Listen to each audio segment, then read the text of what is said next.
like to hit or stand? Would you say that one more time? Would you like to hit or would you like to stand? Did you hear that? The gentleman wants to know if I'm going to take a chance. I'm here in Las Vegas, the greatest city in the world. That was born out of the idea of taking chances, right, Ron? And he wants to know if I'm going to go for it here. Ladies and gentlemen, he did not need to ask. Whoever you are, no matter what brings you to my town, you don't come here to play it safe. You don't come here to go halfway. No, no, no. You come to Las Vegas to push the limits, to take the risk, to put everything on the line and leave on top of the world. Now, if you're a performer, someone who feeds off the rush of high stakes, the adrenaline of everybody watching, the energy of competing to be the best, this is the perfect place for you. You can't come here and play scared, to play not to lose. You have to push aside your fears, your hesitations, and just let it ride. Because, folks, that's how you win. You know what I'm going to say, right? Ryan, hit me.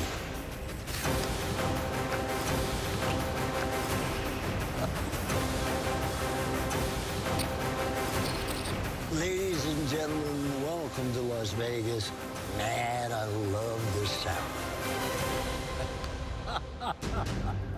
And who will let it ride today? How about that? Wayne Newton getting us ready. Now that's an inspirational speech before the start of the playoffs. Let's take a look at the starting grid, brought to you by South Point Hotel, Casino, and Spa. That will roll across the top of the screen.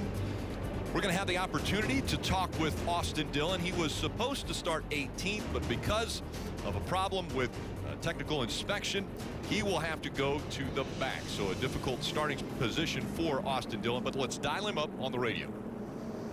Hey, Austin, it's Burton up in the booth. You with us? Yeah, man, I got you guys loud clear. Well, Bud, you got a tough start to the day, having to start in the back. Your crew chiefs have to be at home today, and I just want to know, man, how are you going to overcome this? Hard work, determination, man. That's what it's all about. Trying not to make any mistakes, overcome what we got to start with. But that's what we do at RCR. We'll work hard and put ourselves in the right position at the end. Well, it looks like to me with this track as slick as it's going to be today, it's going to be a lot of hard work. How are you going to attack this racetrack? Just trying to do my best to change lines when necessary. When the rubber gets built up, you got to be able to be maneuverable and not get set in my way as far as one line. Be able to move around and find speed with grip on the track. All right, Bud, it's going to be fun to watch. Good luck. Thanks, Jeff. And as you mentioned, Jeff, Justin Alexander, normal crew chief for Austin Dillon, not here. Danny Stockman, who has been a part of a championship with Austin Dillon, will be calling the shots from atop the pit box. And let's check in with Rutledge Wood. Rick, heat is definitely going to be a factor today for all of the teams. Right now down here on pit road, of course, this pit road is concrete and then it meets the asphalt. Well, right now, the concrete is climbing just north of 115 degrees, about 116, 117. The asphalt is another 15 degrees higher. Some of the temperatures on the car were as high as 165 on some of the cars where they featured the black around the grill. Now, the crazy thing you can see is Jimmy Johnson was really hot earlier, right after the driver intros. My man starts grabbing bottles of water, and take a look. He just started dousing himself, trying to get cooled down. But, guys, you got to wonder, how does that work once you get a suit wet like that? You hope you stay cool all day, but also when you're driving one of these miniature ovens like this, that water's going to evaporate a lot quicker than people think. Yeah, that miniature oven traveling at over 200 miles an hour entering the turns. A lot of heat inside the cockpit, guys. We'll ride along and inside these cars with a few different drivers, one of those being A.J. Allmendinger in the 47. He has the Kroger ClickList onboard camera. It will go 360 degrees, giving us a vantage point all the way around that car. Yeah, Kevin Harvick has the Ford camera. He also has 360-degree camera. We'll spin it around, see Ryan Blaney next door. Another driver carrying one of the cameras will be Kyle Busch, has the Sunoco onboard camera in that 18 car. He is the side panner. That means that the right side of the car, the camera right up against that window, and we'll see them get right up next to the wall, entering and exiting these turns. And this racetrack's one of the more rough tracks we go to, and riding along with his Toyota cam on Denny Hamlin on the helmet cam, we're going to see how rough it is, and we'll see how much his head moves around, and we're going to get to see exactly what he looks at all day long. All right, Steve Letarte, as a crew chief, how do you break this race down? Well, it's going to be a difficult race, a long race, but it has to get breaking down. Remember, we race in stages. Points awarded at the end of those stages, points again at the end. So 267 laps, just over 400 miles. That's broken down into stage 1 and stage 2, both 80 laps in length.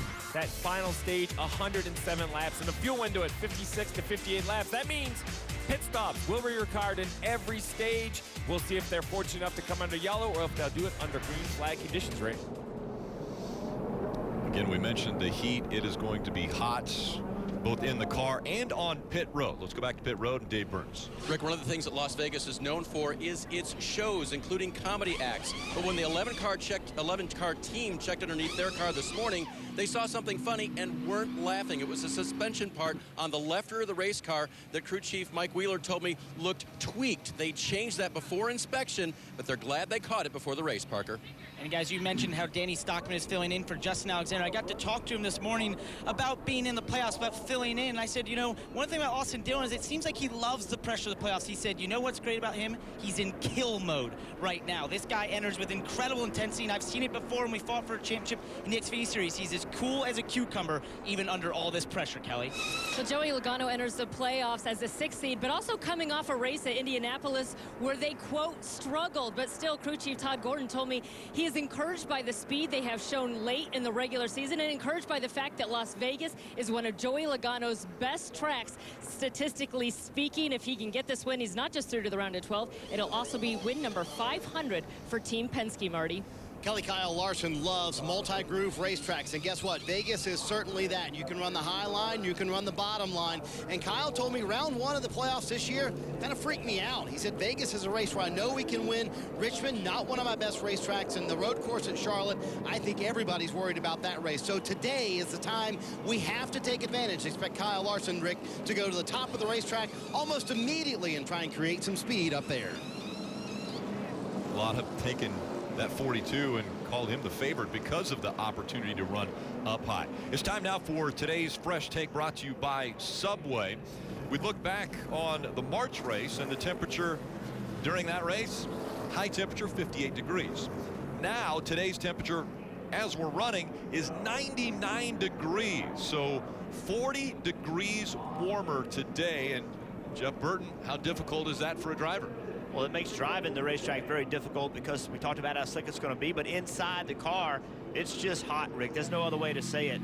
Already 124 degrees, haven't even dropped the green flag yet. So, Junior, you're going to have to stay hydrated all day long. Take care of yourself. Yeah, well, this temperature that's going to really take some grip out of the racetrack is going to be slicker.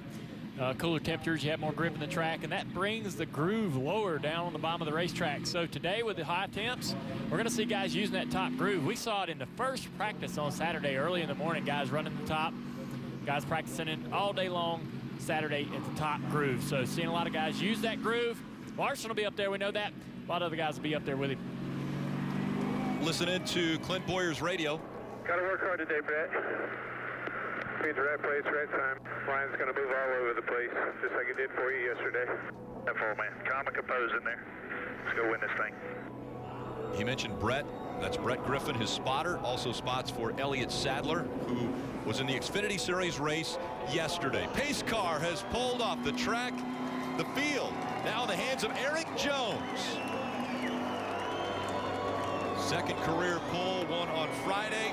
He and Joey Logano coming in front of the grandstands. We're underway in Vegas.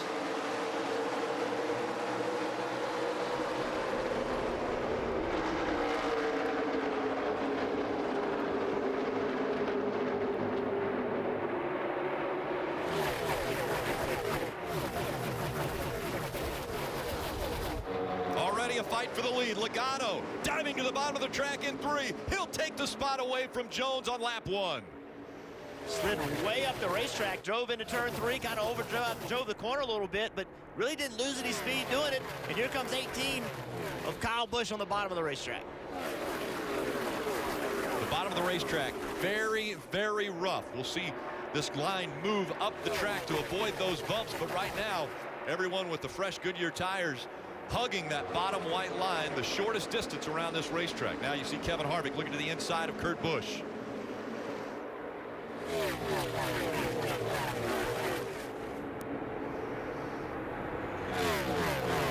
Already, Chase Elliott has decided the apron will work when he went through the front stretch.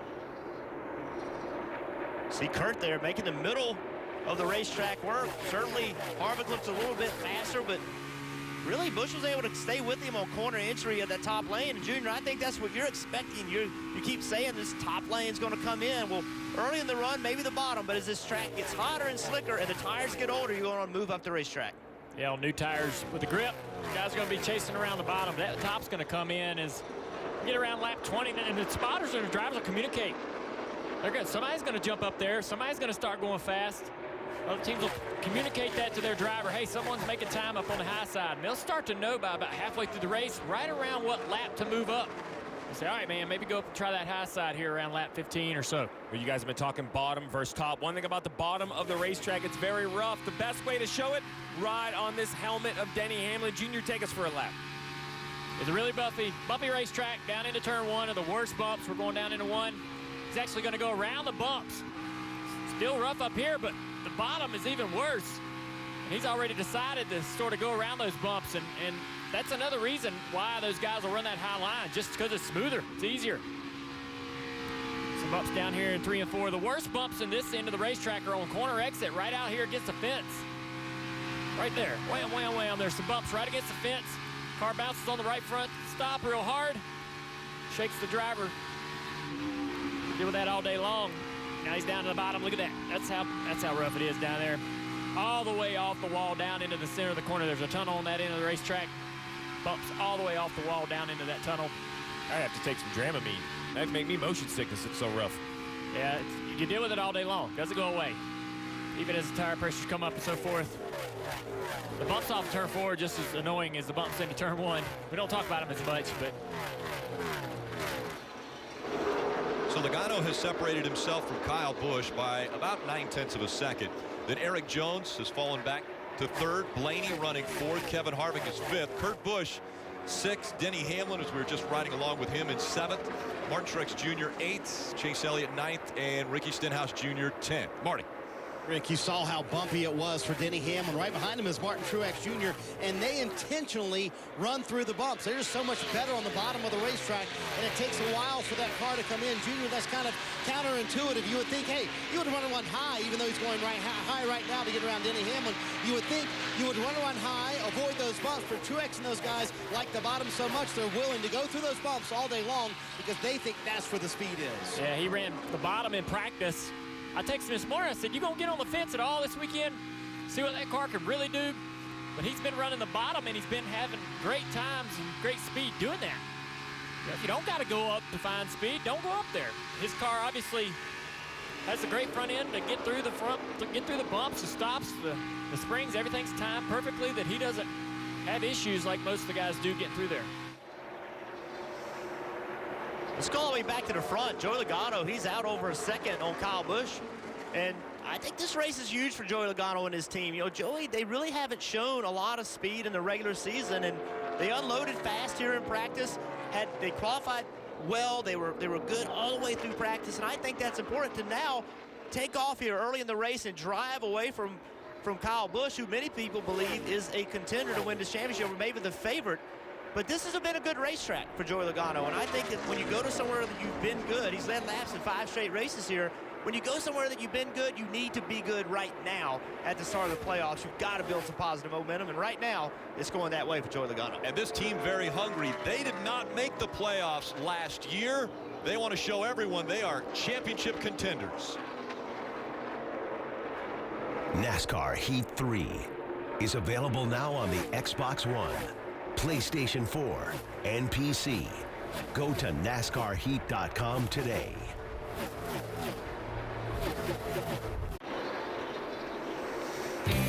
It's Monster Energy Cup Series racing from Las Vegas, the South Point 400. Well, this past Thursday, South Point hosted all 16 playoff drivers inside their showroom for Media Day. That was just part of the playoff buzz around South Point, as the casino floor itself underwent a full NASCAR transformation, further adding to the spectacle of photo op featuring a world-famous Budweiser Clydesdale actually ordering a drink from the bar. Joey Logano out front has an 0.8 of a second lead over Kyle Busch. Well, we're only on lap 16 of this race, and it's a long race. Check this out right here. 144 degrees. Just remember, when we showed that when this race started on the pace laps, it was 124 degrees. So already it's climbed 20 degrees, and it's not going to get cooler, Rick. Long day for these drivers. Parker. Well, Rick, as we approach lap 20 here and we see a lot of these cars running the bottom, I have to wonder if a lot of that is by design, because talking to a lot of these crew chiefs into this as they came out of practice, many of them had suffered right front blistering issues and tire issues in practice around the lap 20 mark in a run. So therefore, I have to wonder if some of these crew chiefs have told those drivers to stay on the bottom, to avoid going up top, to try and take care of those tires, Marty.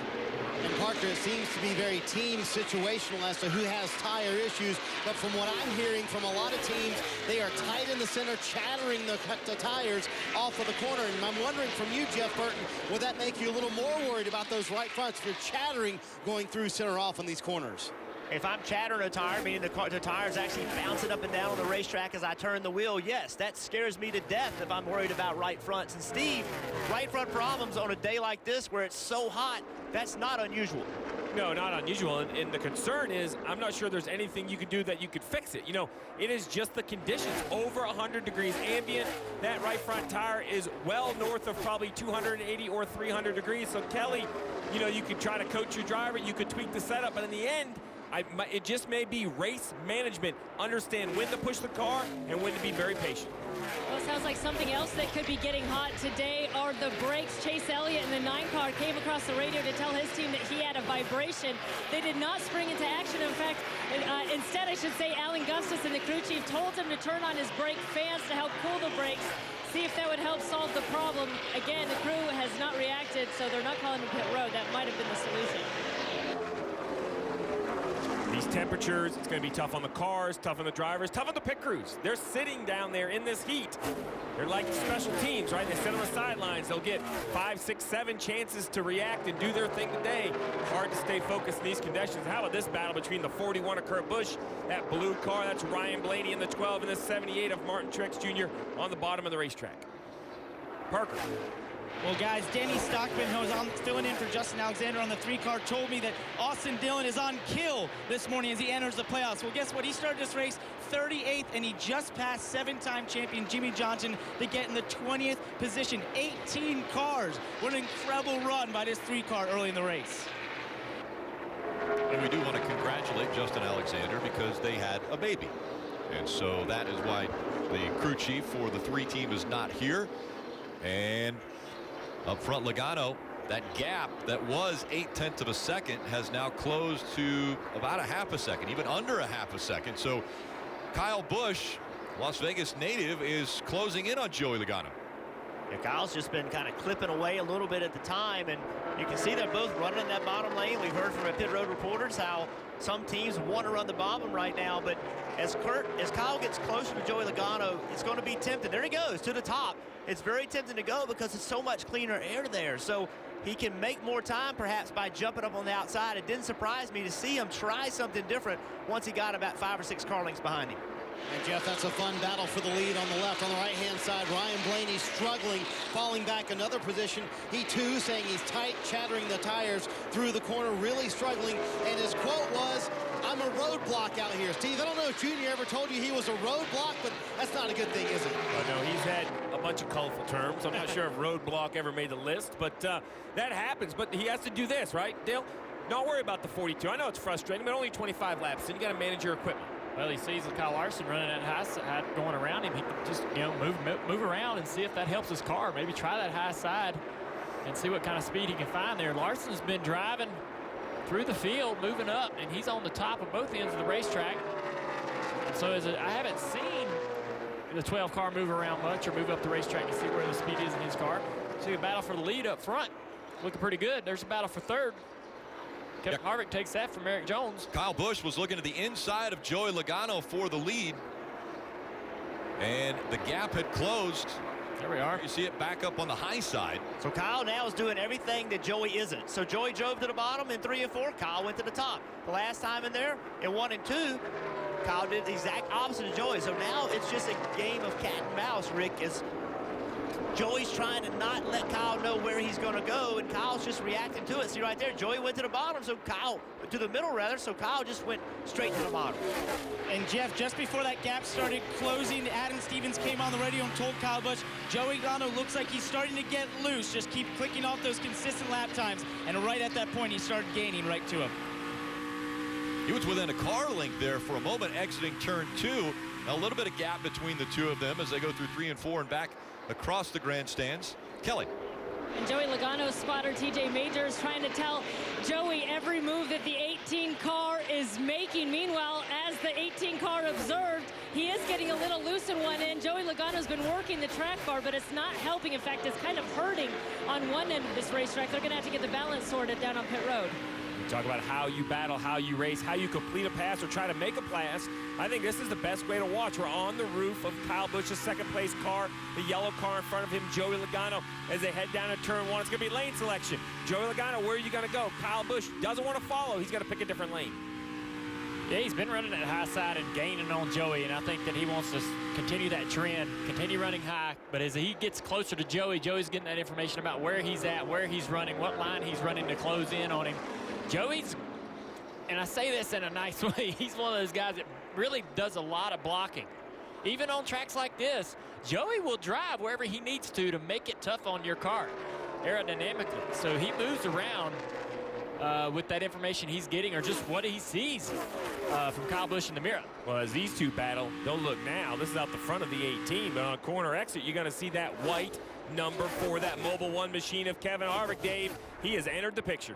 And as you guys talk about how different drivers do things, how they search that line and get that information is different from driver to driver. Kevin Harvick will do the searching and then be told whether or not that was a better lap. He'll hear, that was really good, or that wasn't as fast. Dale Earnhardt Jr., what did you like to do? Did you like to be told where to go, or at least hear the times and know what worked? Yeah, I wasn't a guy that liked to hear lap times. But TJ was always giving me information about where guys were running on the racetrack. The thing about it is, if you're going to run, if you run the high side, it's when to go up there. You can go up there too soon and not make enough time or actually lose time to guys running the bottom. So just finding out who's making time up there. The first guy that goes up there and he runs fast, I want to know that right away. Give me that information. Somebody's at the top and somebody's making it work. Joey Logano stays up front, but closing in, Kyle Busch and Kevin Harvick.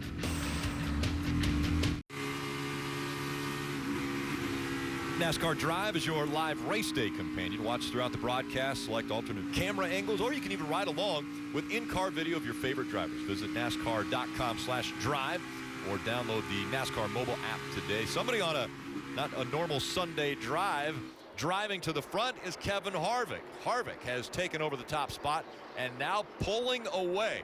And pit stops have started, Dave. 15th place car, Brad Keselowski comes to pit road. His car was a bit free, but not too bad. He's been really trying to take care of that right front tire. They'll get a look at it when it comes off, Marty. We told you about Ryan Blaney saying he was, quote, a roadblock. He said after that, the car is absolutely terrible. I need front turn, and I can't stand you to loosen up the back anymore. A lot of changes here for that 12 car, Dave. 41 car's been a little bit tight. Actually, it went loose everywhere near the end of that run for Kurt Busch, so he'll get 4 Goodyear tires and Sunoco fuel on the 41. Marty? Took a little bit longer for the 78 car to come in than I think Martin Truex Jr. expected. About lap 10, it started getting much better. They stayed committed to the bottom the entire time. A little bit too tight early in the run, Parker, but it freed up the longer they went. And Austin Dillon started this race 38th, got inside the top 20, but fell back a little bit. Just got too tight there at the end of the run. 4 Goodyear tires, Sunoco fuel for the 3, Dave. Kevin Harvick, obviously very, very good, has found his way to the front, searching the fastest line on the racetrack. He'll get 4 fresh tires and fuel. You don't want to make a mistake when you come to pit road, and that's exactly what happened with Trevor Bayne and the 6. Marty. Kyle Larson on pit road. He said, when I get to the wall, the car cuts good. Otherwise, we struggle a little bit on the bottom. A little bit of an air pressure change. Not a big change here for the 42 of Kyle Larson. Green flag stops continuing here at Vegas. You see at the front of pit road there, Eric Jones on pit road as well, Parker. Kyle Busch pits out the lead. He just needs to be freer in the center right now if he's to beat that 22 car. It's 4 Goodyear tires and air pressure adjustment on the 18, Kelly. Chase Elliott came to pit road. He had been running in the 8th position for most of this race. He said by the end that his 9 car was just turning a little bit free. You see they've got the wrench in to make a chassis adjustment. There'll be an air pressure adjustment for Goodyear tires and Sunoco fuel. Denny Hamlin is coming down pit road now in the 11. You'll see on the helmet cam right there. He'll look, make sure in the mirror that there are no cars coming in. Take a look to the right, sees his pit sign, and he'll pull in. Hits his marks perfectly. They pull the sign away. They'll go to work. Chassis adjustment for him. Wasn't happy with the handling of his race car. He'll get 4 fresh Goodyear tires and a full load of Sunoco fuel. I mentioned Trevor Bayne as they continue to work. A little bit slower stop there for Denny Hamlin, but mentioned Trevor Bayne and speeding on pit road. He hadn't come to pit road yet, and so they just showed him the black flag with the white cross on it, which means they're no longer going to score the 6 until they come and serve their penalty. Denny Hamlin coming off of pit road. Again, cycling through all of these green flag pit stops. Regan Smith in the 95 has decided to stay out, so right now he is being shown as the leader. Kevin Harvick had a 1.2-second lead on Joey Logano when pit stop started. Right now, Harvick and Logano are running 4th and 5th. The 3 cars in front of them have not come to pit road yet. Right off the pit road after this cycle, 22 cars got some decent front-end speed, but I don't know whether he has the long-run speed to run with that 4-car, Jeff. Yeah, that's what we saw earlier, is that, you know, Joey Logano took off, he dropped the green flag, he drove away from everybody, but Kevin Harvick wasn't in front of the field, so we really don't know what kind of takeoff speed he has because he didn't have the clean air that Joey Logano has. And we saw here in the spring, Harvick just dominated this race, and I don't think they want to get Kevin Harvick out in front of this pack. You're going to have to fight him all day.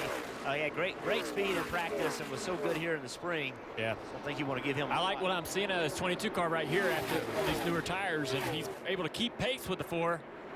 What has he made as far as adjustments to be able to have that speed at the end of the run? That's the question. The other thing is Kevin Harvick. He's done this a long time, and when you talk about potential tire troubles, the damage can happen the first lap after a green flag pit stop. So a veteran driver, Kelly, will go out there, run 80% just for 1 lap, give that tire a little bit of relief, and then hammer down. I can tell you that they made an air pressure adjustment on that 22 car to try to help Joey Logano out. By the end of that first stint, he was loose on one end of the racetrack, tight on the other end, and he said he was just having too much trouble holding down the bottom of the racetrack. We'll see how this adjustment helps him out, Dave. Kelly, just a little bit of trouble in the right front tire of playoff contender Alex Bowman. You see it on the inside of the right front there. Guess what, guys? You wouldn't be surprised to hear this. He said, took off real tight. Steve, can you explain why a tight race car damages a tire worse? Well, it's simple. A tight race car means the front tires are sliding. It's like going in on a patch of ice, turning the wheel, but going straight. That's what Alex Bowman is feeling. He goes in the racetrack. When the car goes straight, it's sliding that right front tire. A sliding tire creates more heat, damages the tire. And Martin Truex Jr. on the bottom of the racetrack trying to stay in front of the 18 of Kyle Busch. Truex had great speed on the bottom, staying on the bottom the whole first run. He's moving into the top 5 here. Kyle Busch running that high side pretty early in this run. I think he wants to probably work on the balance of that car so that he doesn't have to run there so early, because you see it's not moving him forward. He's not making speed there. He just lost the position to Martin Truex Jr. About to lose maybe another spot here to Kyle Larson. Something else, Junior, to think about is Kyle pitted after everybody else. He has 2 laps, newer tires than the people he's racing around. I know 2 laps doesn't sound like much, but at this racetrack, that is something, and they are still not able, he's still not able to keep up, even though he has a little bit fresher tires. I know. I'm surprised he's up high this early in this particular run, and I'm sure he doesn't want to be there. He wants to run out of there. There he goes to the bottom. So when we went away to commercial a little while ago, Kevin Harvick took the lead, and you see how easy it was. He just turned left and drove underneath a bush and just drove off, and then in the next lap, he ran down Joey Logano and just put his left sides on the white line, and this is Kevin Harvick. That's what we see on these hot, slick racetracks. Kevin Harvick does such a good job of just wrapping the line, putting his left sides on that white line and just rolling all the way around the racetrack, and that's how he took the lead here, and that's what we saw here in the spring. Good battle for second here. Kurt Busch, man, he's been fast all weekend, too. He says this ain't a great track for him, but he's got a real opportunity to have an awesome day today. Mark Truex Jr. joins this battle for second place. Once these guys cycle, this will be the battle for second. There it is. And this is what I'm waiting for. Who's going to emerge from the middle of this playoff pack? We talk about the big 3.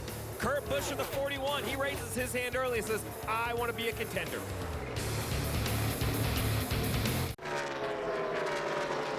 You're watching Monster Energy Cup Series racing from Las Vegas Motor Speedway.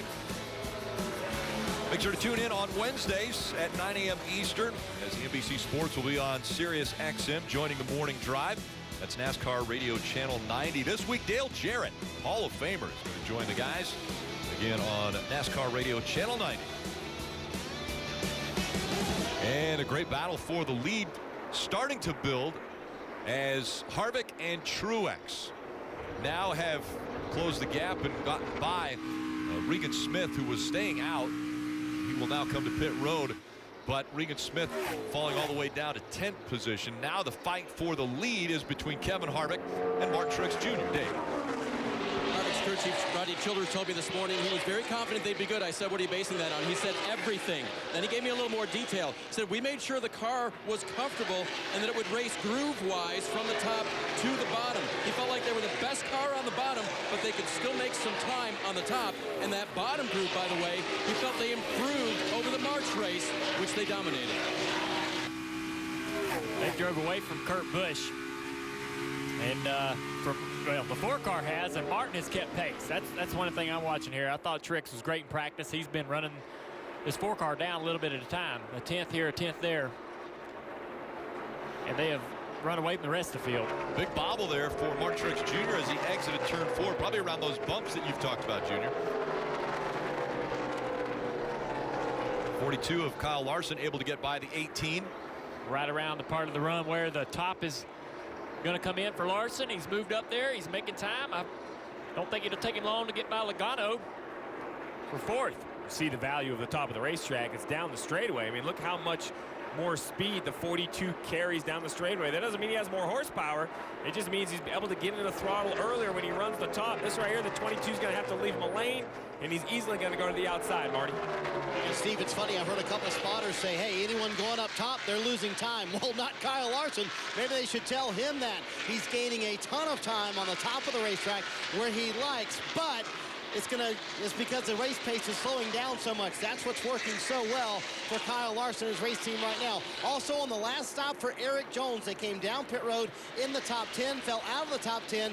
Jeff, what happened on pit road is that left front wouldn't come down, and you guys know sometimes that's a sway bar issue. It could be an issue later for Eric Jones as well. They lost a ton of spots here on pit road. Yeah, Marty, what concerns me about that is if the left front wouldn't come out of the wheel well when the left side was jacked up, I don't know that that problem will go away, Steve. That's a problem that may open itself back up as this race goes on. And he can run great, but if you come down pit road and lose spots every time, it doesn't matter how good you run. Yeah, you might be able to get a little bit better if the tire changer can anticipate this. But, I mean, the tire has to be able to come off the car. He can't take it off until it falls out of the fender. Left side of your screen, you see the rundown order and the 16, the green 16 chip next to the drivers' names. Those are all the drivers that are involved in the playoffs, the 16 drivers fighting for a championship. And here comes a big fight. Martin Truex Jr. again got loose exiting the turn, but had closed the gap on Kevin Harvick as they go around lap traffic. Yeah, Kevin got to Ross Chastain. Oh, Kevin's having some trouble here. run for Martin Truex Jr., and he'll take the lead away as they go down across the start-finish line and into turn 1. Haven't had a hard time getting through 3 and 4 there. We talked at the top of the show that, you know, the big three, that was the storyline for the first 2/3 of this regular season. They had fallen off. Well, here we are in the playoffs. Kevin Harvick dries up and take the lead. But how good does this feel for Martin Truex Jr.? And the announcement comes at 78. The team's shutting down. Now he has run the leader down and passed him under green in the first stage of the first race of the playoffs.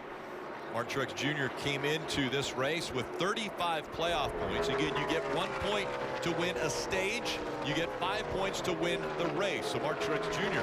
looking for one of those playoff points here with just 19 laps to go in stage 1. How about Alex Bowman? He has driven up to 7th place, and he's using that outside. Going to jump on the outside of Joey Logano right here. This is Alex's first playoff appearance, but in round 1 right here, the moment doesn't look too big for him. And we've continued to see the 18 of Kyle Busch drop back. Let's listen into his radio.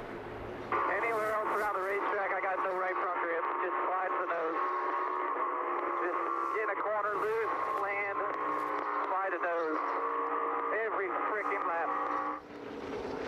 And now Bowman trying to go by right up against the fence, and he will try to make the pass on Kyle Busch, and he completes it. I look to my right, make sure you're sitting up here. It looks like you're driving this 88. I've seen that car run that lane before. Listening to Kyle Busch's comments about his car being tight, that's why we saw him at the top groove so early in this run. They're going to have to work on getting that car to turn so he doesn't have to move up there so quickly while the rest of the field's making so much time on the bottom.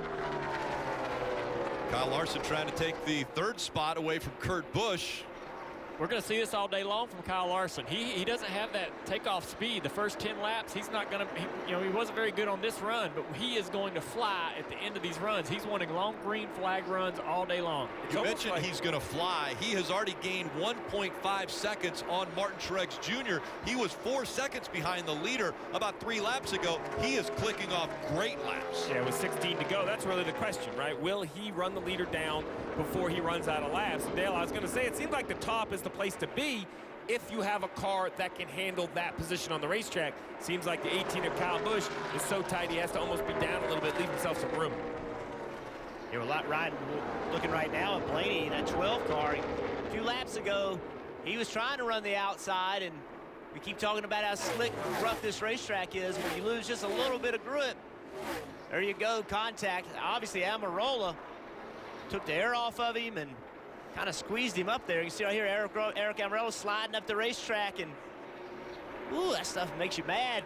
Good run to the wall like that. Marty. Yeah, I'll say it makes you mad. Ryan Blaney not happy at all, and they said that's the 2nd time today the 10 has done that to them. Blaney said the car is, quote, killed. It looks pretty good from here, no smoke, and that's what Jeremy Bullen saw as well. No smoke, keep it out there. So Ryan Blaney, a playoff contender, in trouble early. He's lost a lot of spots in 18th now.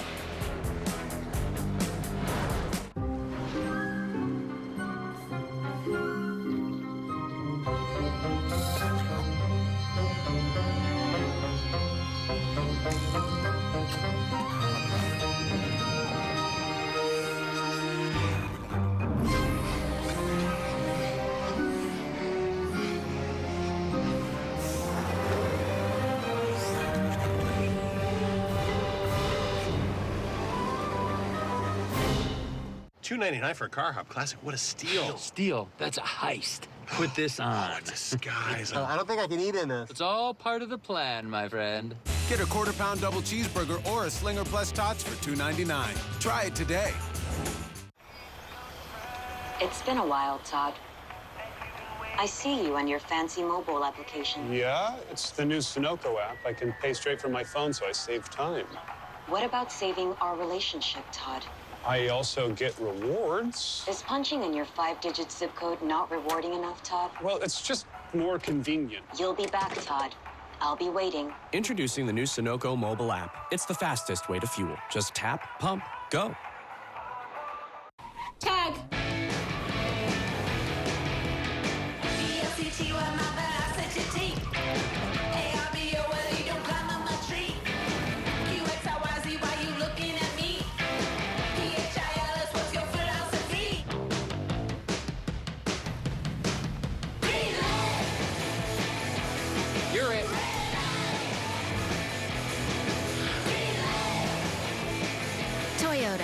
Let's go places. Introducing Sonic's new Car Hop Classic with double the beef, double the cheese, and now double the choices.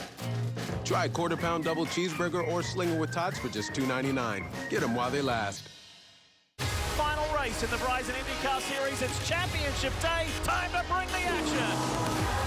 You cannot stop Scott Dixon. Alexander Rossi, what a win.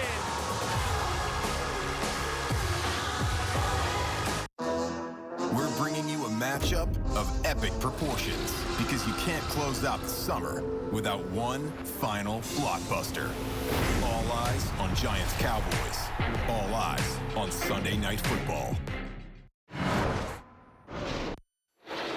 Back at Las Vegas, 10 laps to go in stage one. Kyle Larson with an unscheduled stop. You can see that right front tire is flat. He said 1 lap ago, I think I might have something wrong with the right front. We talked about potential tire issues today, and Parker mentioned teams running the low line to save that right front. Where's Kyle Larson been all day long?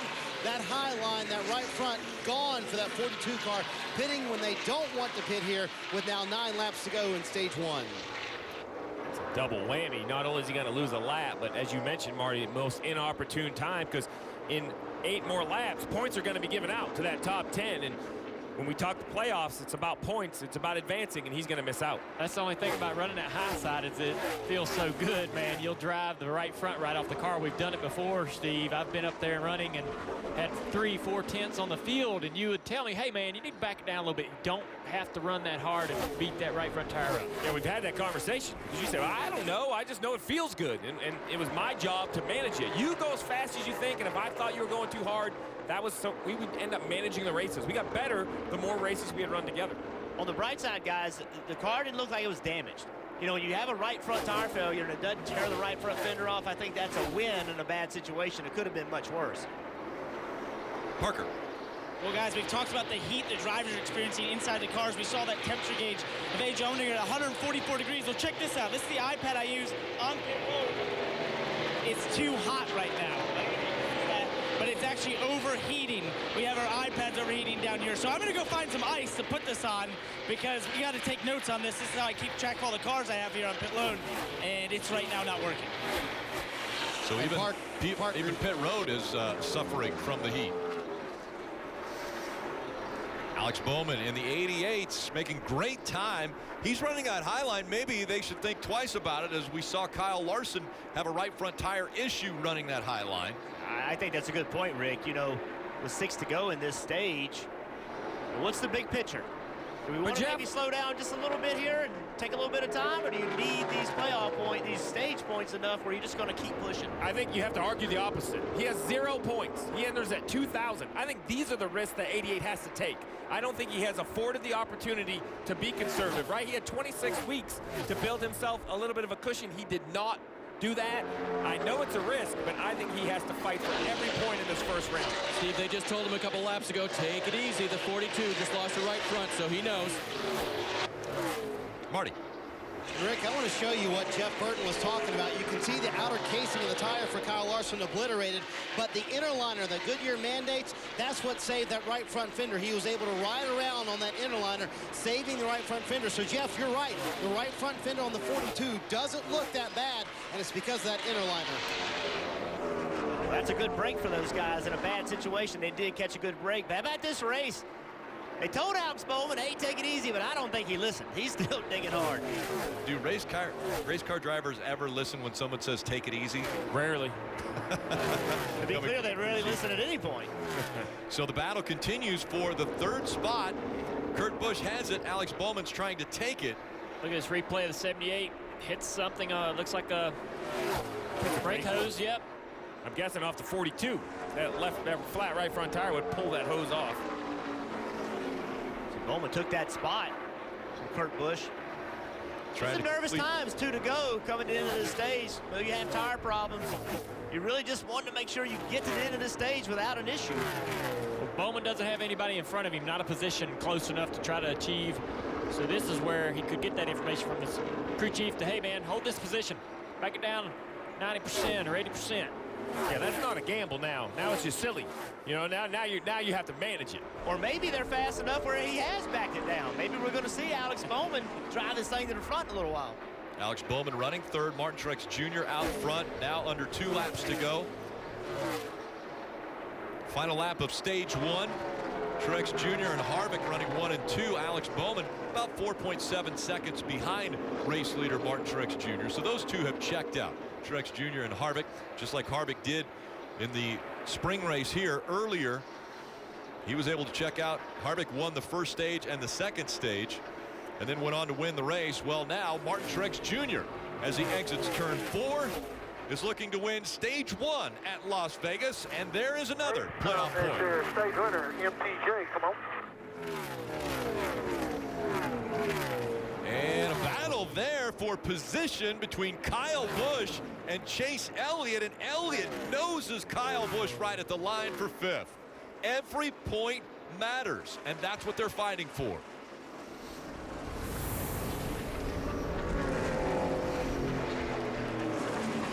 '17 champion Martin Truex Jr. With all of the things happening, the team closing down for that 78 car, Martin Truex Jr. goes out and wins stage 1 of the playoffs.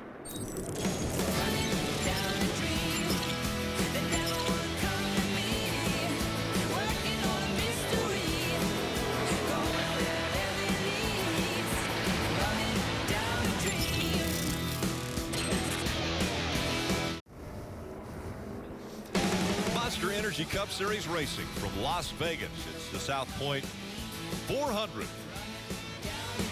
You can get access to the NASCAR playoffs like never before when you sign up for premium access to NASCAR Mobile. This weekend only upgrade for $1.99. You're going to unlock live driver audio, enhanced telemetry, so many things that you can take advantage of. Search NASCAR in your app store and you'll never miss a minute of the action. Like the action that took place for the battle for 5th, every point matters. Take a look at what happened here. Kyle Busch, Chase Elliott, Inside. all the way down to the apron to take that spot away, and that's how tight it was. I'd say 1 extra point for Chase Elliott. If he gets into this next round, yeah, by 1 point. You tied. Was it you in there, McMurray? I mean, someone tied that one year. I mean, we've seen ties at the end of this round. And the crews now will get ready. It's all on their shoulders. Cars will come in, and they want to make sure that they get them out at least as good as where they came in, maybe sometimes even better. Rick, and we talk about the nerves a lot for the drivers and the crew chiefs. Well, these guys, they feel it too. They know uncontrolled tire penalties have been up this, like the last 5 or 6 weeks. Loose wheels have been a trend all year long. Violations, slow stops. It's one thing under green. It's another thing when everybody's on pit road together. It doesn't have to be a violation, just a slow pit stop. If you're 1 or 2 seconds slower, it can be 10 positions. I'm really going to be watching that 20 of Eric Jones. Remember, they had an issue on the first pit stop with that left front tire. Is that going to be a chronic issue all day? The other thing, on the hot days like this, the driver tends to take a little bit of break, get some air. Sometimes you lose a little focus, and you make a mistake on pit road. Can't have that happen. And here comes Martin Truex Jr. leading everyone onto pit road. Dave. 9 stage points for Kevin Harvick, finishing second there. He is at the first pit stall at pit in. His car was a little bit loose. He'll get a chassis adjustment and air pressure along with his tires and fuel. For Alex Bowman, a little bit of a loose race car also, Marty. Martin Truex Jr. kind of slowed down in those last few laps, Dave, at the end of stage 1 because he said the right rear pretty much gone. He said the only thing I don't need much. I just need those rears to hang with me a little bit longer. So Cole Pearn going to do an air pressure adjustment here. He also wants some water, and if you saw that shot we had of A.J. Allmendinger's car a moment ago, it's 156 degrees inside these cars. These drivers working hard. And working hard, as well as the crews, as we see the race off pit road brought to you by Kroger Click List. And how about the stop for Alex Bowman's crew? They put him in front of Logano, Elliott, and Harvick. Alex Bowman moves up to second. Already a great day of racing. Stage 1 complete. For more on the racing, let's go to the Peacock Pit Box and Chris Devoto. Yeah, Rick, immediately following our coverage here in Las Vegas, we're going to head to Sonoma, where there is a four-way battle for the championship. It's a season finale. That's Will Power. He drives for Roger Penske. Penske actually has two drivers in the championship four. Joseph Newgarden missed practice. One practice had nothing to do with the fact that he has food poisoning. Talk about overcoming adversity. Alexander Rossi, the American, trying to win his first title. He'll have to upend Scott Dixon, who's going for 5 championships. He drives for Chip Ganassi. So it's going to be fantastic here in Las Vegas. NASCAR's playoffs just beginning. 16 drivers trying to become the championship four. In Sonoma for IndyCar, it all ends today, tonight. You will see it, where there are 4 championship drivers. Now, Power and Newgarden mathematically still eligible. It is a long shot, but this race is worth double points. So you cannot just hand it to Scott Dixon. Alexander Rossi has been incredibly fast the last month. Scott Dixon riding the consistency. Lee Diffie and the gang are going to have it for you. Sonoma Raceway, not that far away. It is just such a great day for motorsports here on NBCSN. So as soon as we're finished here in Vegas, we don't know who's going to win this race. It looks like it'll be one of the championship 16 drivers. You can just keep it right here, because the championship will be decided in IndyCar tonight. Yeah, Krista, right now, the top 11 are all championship contenders, a part of the playoffs. McMurray wedged in there in 12th. You have Hamlin and Johnson 13th and 14th. The lowest running championship contender, Kyle Larson, 22nd. He took the wave around to get back on the lead lap. See, Martin Truex Jr. taking that top groove. I like that. Where has Alex Bowman been making his time? He's been making his time at the top of the racetrack, so force him to restart on the bottom. Alex wasn't even beside the 78 when the green flag came out. Oh, the 9 goes up the racetrack. Had to get out of the gas, and cars continue to go by him. He's going to lose 6, 8, 10 spots down the backstretch. Oh, that's so frustrating, too. You have that track position, and then you lose it all in one corner. Now you got so much work to do to go get it back. Chase Elliott trying to take a spot back from the 18 of Kyle Busch. Kyle Busch so strong early in this race, and then has not been able to keep that speed up. We're seeing already Jamie McMurray in the 1 drive the high line, and he's trying to get some speed early in this second stage. Rick, I think that's impressive for a couple reasons. Remember, Jamie McMurray didn't make the playoffs, but also it was reported a couple weeks ago that he won't be back at Chip Ganassi Racing full-time. He has the option perhaps to run the Daytona 500. Doesn't sound like he's going to take that option, so still wants to come out and have a good race as we have a caution on the racetrack. Big, big benefit for the 42 of Kyle Larson. You just told us, Rick, he took the wave around. Now he can pit, get some fresh tires, and be on the lead lap. And caution out for debris in 3 and 4. And that becomes probably the debris coming off of the 17 of Ricky Stenhouse Jr. to see how much damage to the right side of that car. Sound like I heard him say something broke. Hit the wall hard, obviously. Trying to clear the fender, but look at all the way up into the wall early is Ricky Stenhouse Jr. in that 17.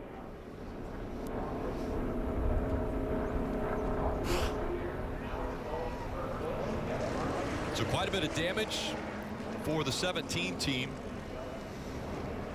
So they put right sides on, trying to stay in the lead lap, but they didn't stay in the lead lap. They got passed. He seems to think they did. Maybe they did. I don't know. I never got a call from NASCAR. Looked like to me the leaders passed him. There he goes. He slowed him down. So would have been better off just stay on pit road and work on the car, but that's easy for me to say up here. I've noticed that. My vantage point up here would have been way easier to make those decisions, Jeff. Here's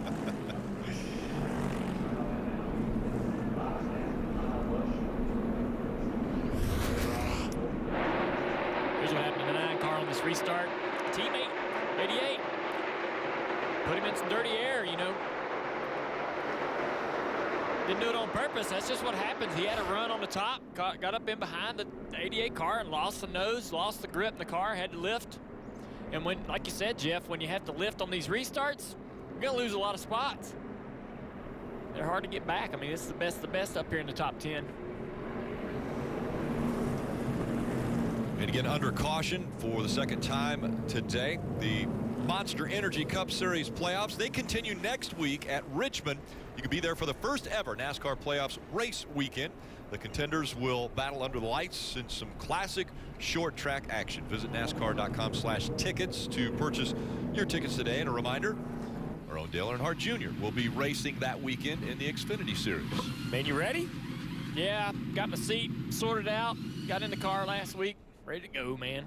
Should be a lot of fun. Oh, we'll be watching. Yeah. Marty.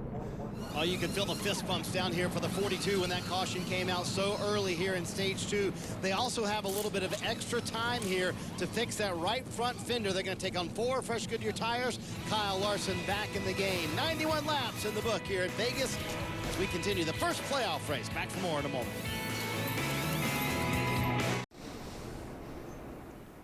Monster Energy Cup Series racing from Las Vegas Motor Speedway. Kelly. We saw Chase Elliott lose a handful of spots on that last restart. He said, sorry guys, I had a big old run going. Obviously didn't work out. See if he does better here. Field going through the Geico restart zone, back up through the gears. Martin Truex Jr., Alex Bowman 1 and 2. Logano making it 3 wide now for 4th.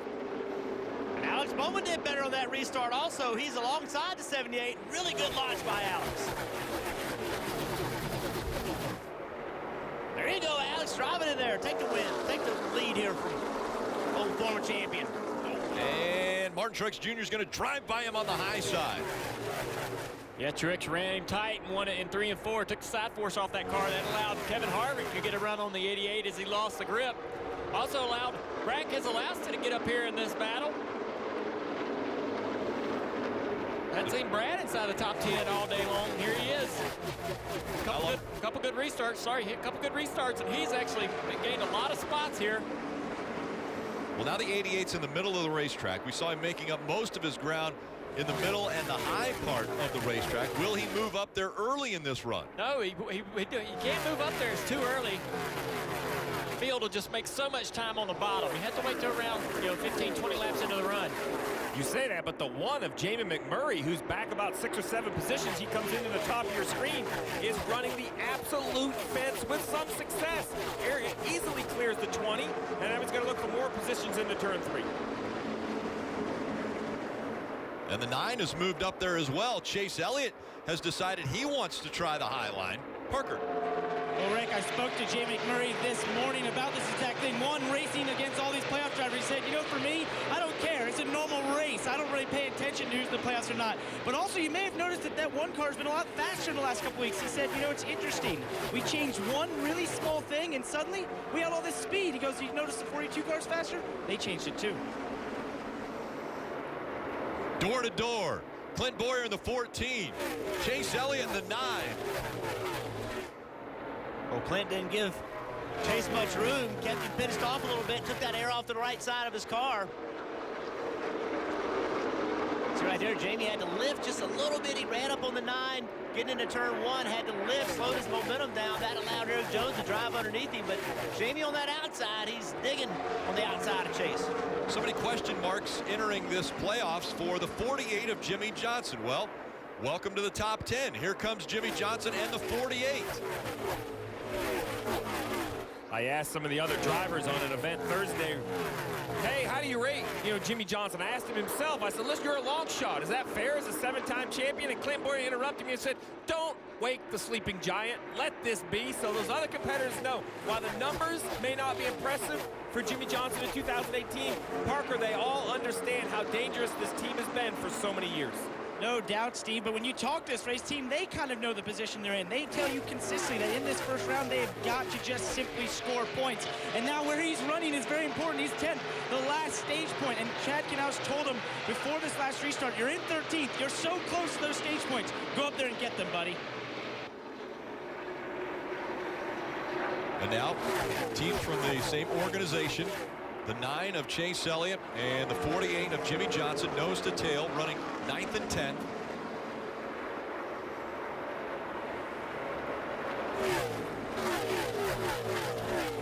AT and Kyle Busch. You're talking about how hot it is. Well, this is the pit stop. They hand him 2 bags of ice, takes one of them, puts them underneath his leg, sets his leg on it. Then he puts one just in his uniform to put it on his heart to cool his heart down. Then Denny Hamlin just one ice bag, putting it on his chest. A.J. Allmendinger, same thing. You can see he's got the water just dumping it down the front of him. And it's over 150 degrees inside that car. Hey, good news is only 100. How many laps we got left to go? 166. That's all, 166. And Kyle Busch running 11.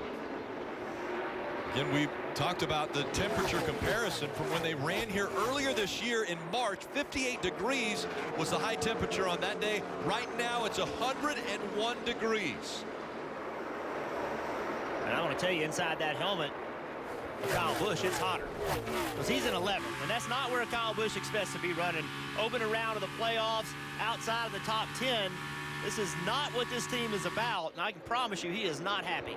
There's Bowman to the top of the racetrack now, and he's going to clear the 14 of Clint Boyer. Dave.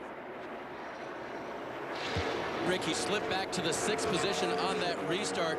And on the first 2 times they came down pit road, the right front tire that came off did have some damage to it. A Goodyear official told me he was the only one on pit road with that type of damage. I checked with the team to see if maybe they had increased the air pressure in that right front now. They have. That's how you can make it last. That's been a good change for the 88. Well, there's another way you can also help that right front tire, and they made this adjustment on the pit stop, Dave, which is come down. You can always adjust track bar, wedge, air pressure. Those are good things. But watch right here. This tire carrier goes back around. He's going to reach down right underneath the right front headlight. Look at this. Pull just a little piece of tape off right there. You saw it. What is that? About 1.5 inch hole right in the green area. Get some air to that right front corner. The brakes, the tire. That will help that tire lift. But this right here, this trash, that could be a concern on a hot day. They'll have to watch that water temperature, Rick. Yeah, Martin Truex Jr. still out in front of the field here in Vegas.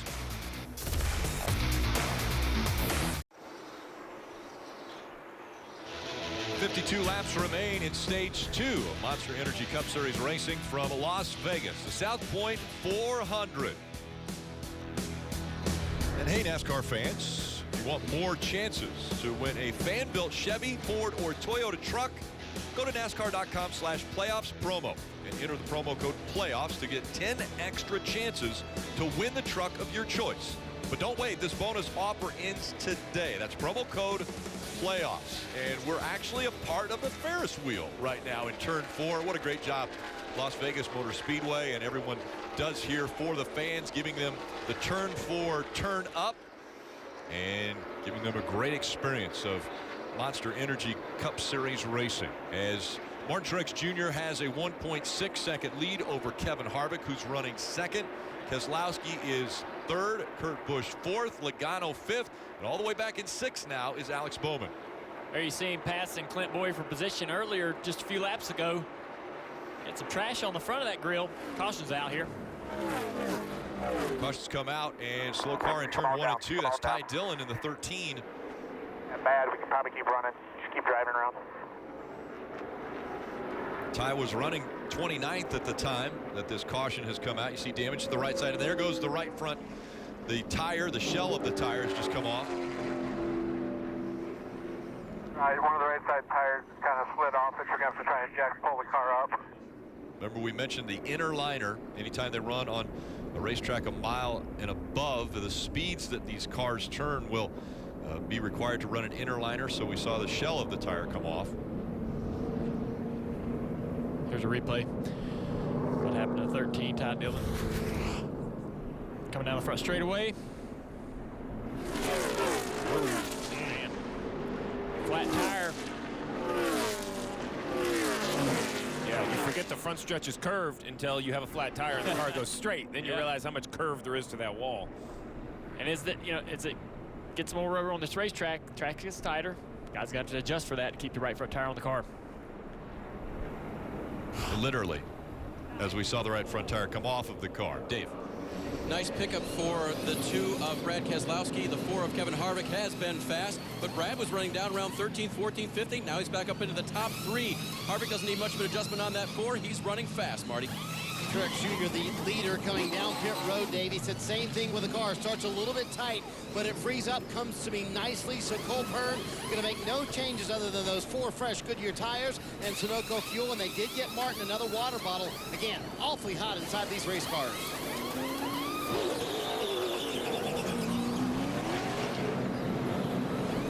Keselowski looks like he's going to win the race off pit road. He'll gain 2 spots. Martin Truex Jr. drops 1.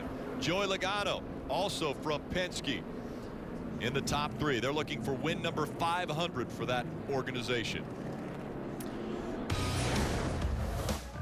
Look at that debris on the grill of the 88. He was lucky enough to be able to get that off. Got behind Clint Bowyer, got up close. Here it is. Debris goes away. Lucky move for him. Good smart play. Won't be overheating now.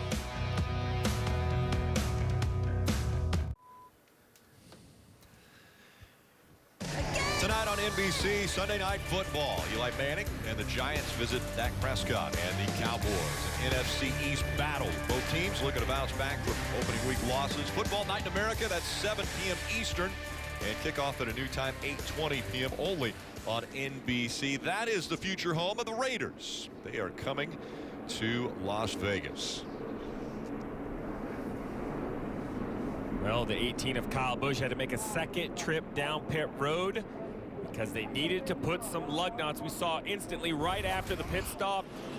Cam Law, the front tire changer here, he has his hands up. He knows, nope, we need to come in. And then that's the sign you never want to see as a crew member, Parker. Three fingers tells me he knows he only got 3 lug nuts tight. Exactly, Steve. And another thing to note is that on their first stop today, he noted how his initial front gun had an issue. So he's actually working with the backup gun now here on the 18 team. Just a couple issues down here.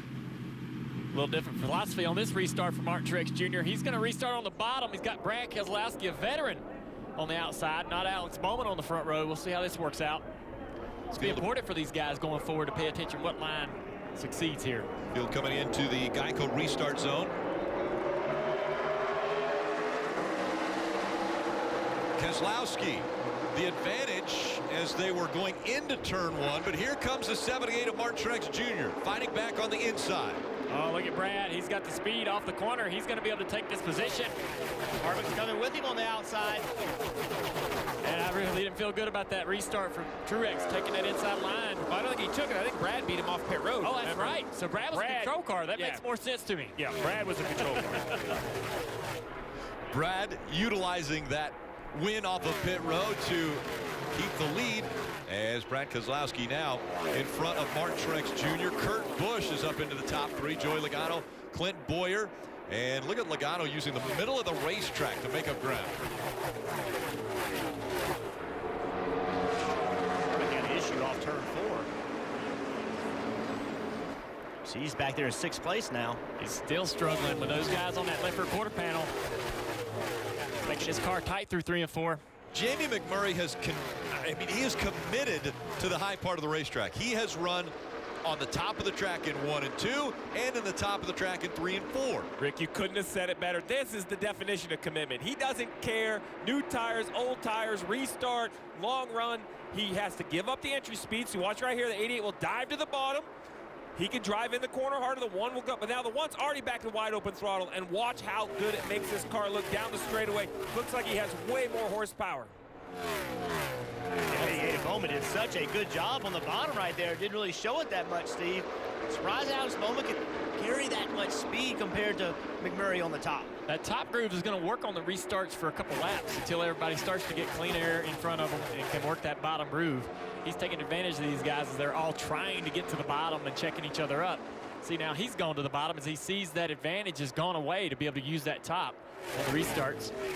Alex Bowman took the top away from him. He went up high, and McMurray now has moved in front of Bowman. McMurray into 9th. Hey guys, just to add on to what you're saying there about Jay McMurray, guess what he said on the radio? 1, this car's working really well up top, and he's very happy with the balance. As you can see, he's making up a lot of time up there right now.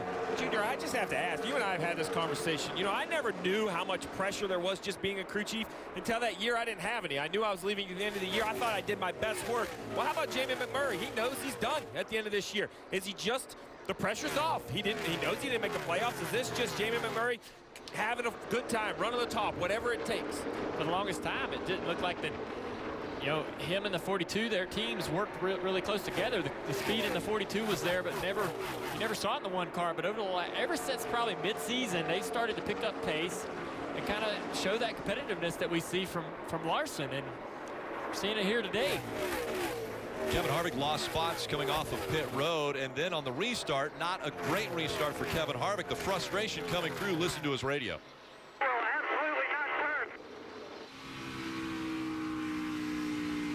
Well, that's really all you need to hear. That was all we needed to hear. It absolutely will not turn.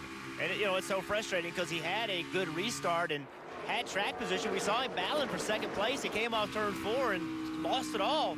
Just, you know, everybody drove underneath him, and he knows how hard it is to get track position on top of the issues with his car. They've also given spots up on pit road every time they pit. So they're giving up positions and giving up track position, and it's so difficult to ever get it back once you lose it.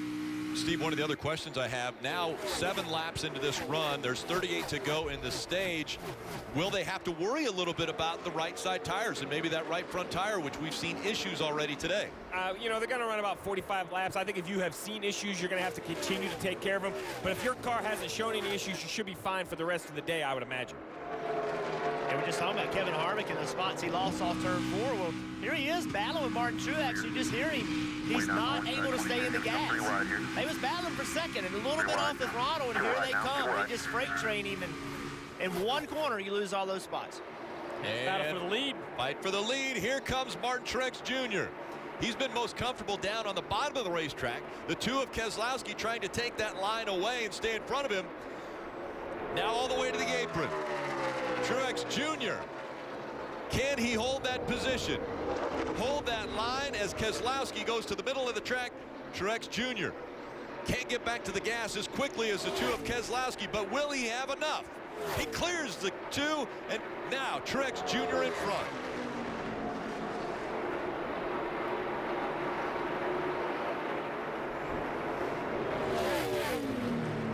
Martin Truex Jr. already 53 laps up in front. And on cue, Rick, we are now 10 laps into this run. It takes about 10 laps for the 78 car really to come to life. They are so strong on those long runs. And as you mentioned, Rick, committed to the bottom of the racetrack today. The one thing Martin told me he was worried about, Dave, short runs. He said if it comes down to a short run, and he's proved it so far, we could be in trouble.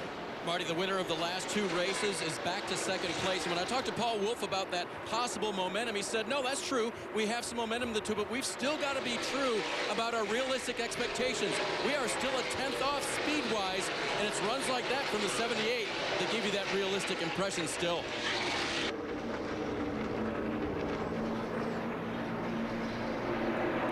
'13 car of Ty Dillon went back behind the wall and into the garage while we continue under green flag racing. Martin Truex Jr. a 6/10 of a second lead over Keselowski. Joey Logano just in front of Clint Bowyer.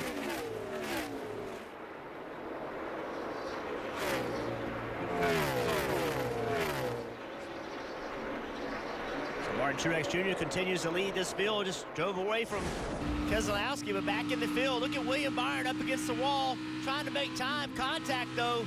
Gonna have to stay off that wall, Rick.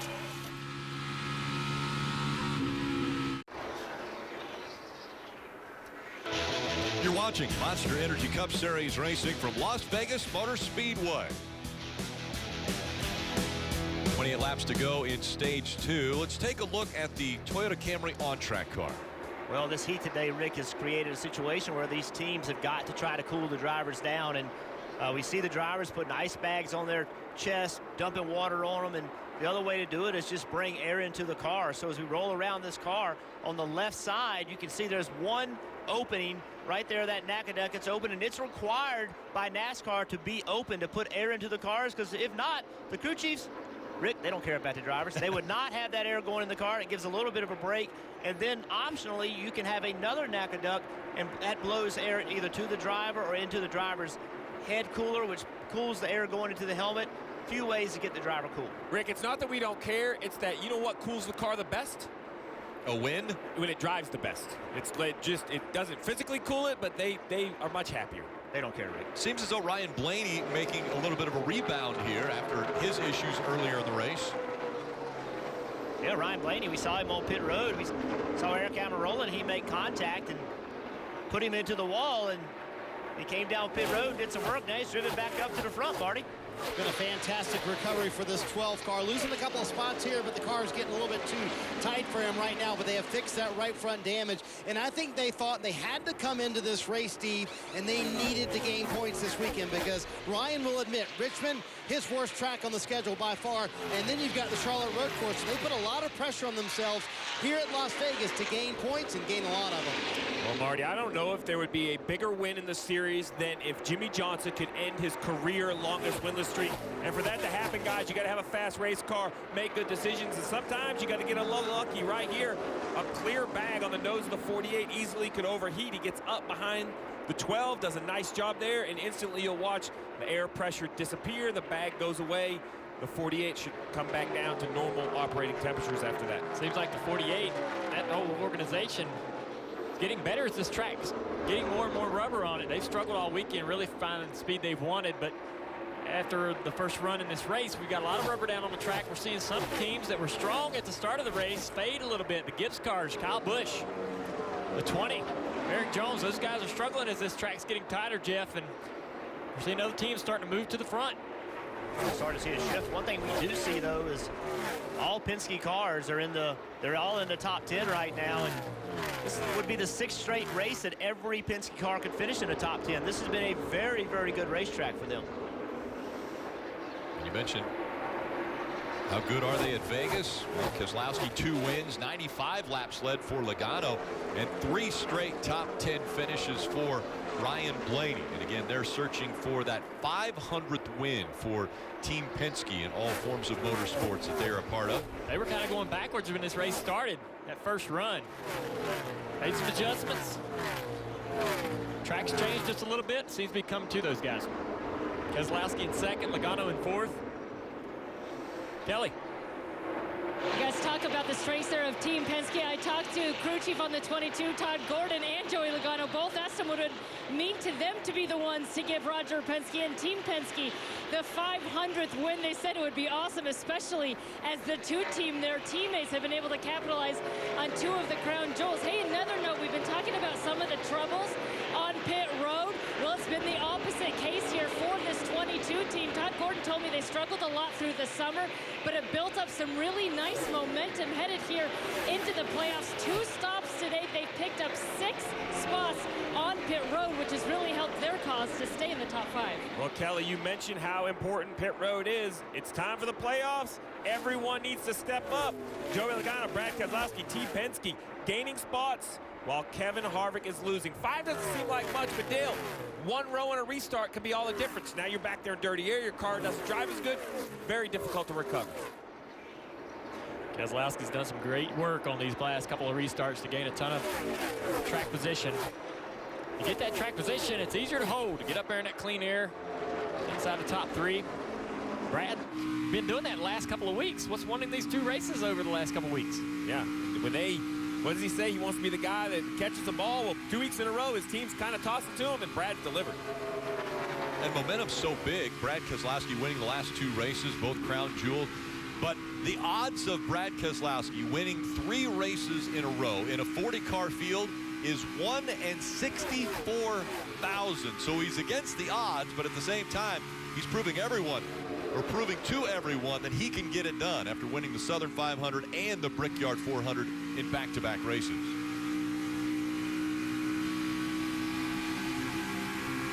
Kevin Harvick trying to get back on track as he's running 5th now, chasing after Martin Truex Jr., just like everyone else on the track. The winner of stage 1, Martin Truex Jr. out in front. Brad Keselowski, Kurt Busch, Joey Logano, Kevin Harvick, top 5. Martin Truex Jr., 2017 champion.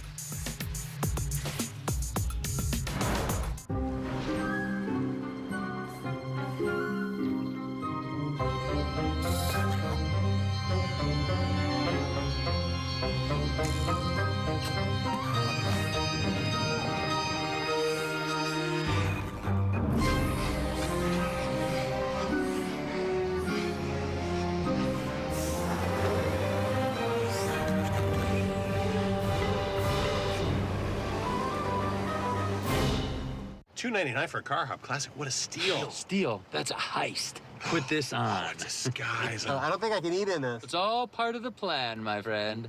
Get a quarter-pound double cheeseburger or a Slinger Plus Tots for $2.99. Try it today. It's been a while, Todd. I see you on your fancy mobile application. Yeah, it's the new Sunoco app. I can pay straight from my phone, so I save time. What about saving our relationship, Todd? I also get rewards. Is punching in your 5-digit zip code not rewarding enough, Todd? Well, it's just more convenient. You'll be back, Todd. I'll be waiting. Introducing the new Sunoco mobile app. It's the fastest way to fuel. Just tap, pump, go. Tag.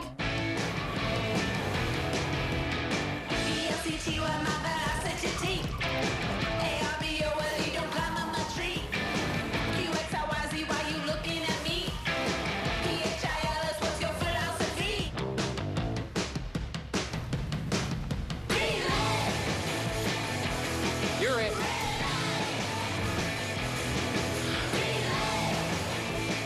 Toyota, let's go places. Introducing Sonic's new Car Hop Classic with double the beef, double the cheese, and now double the choices. Try quarter-pound double cheeseburger or Slinger with Tots for just $2.99. Get them while they last. Final race in the Verizon IndyCar Series. It's championship day. Time to bring the action. You cannot stop Scott Dixon. Alexander Rossi, what a win.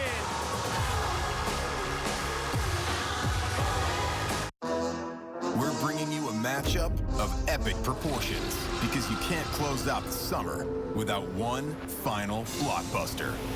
All eyes on Giants Cowboys. All eyes on Sunday Night Football.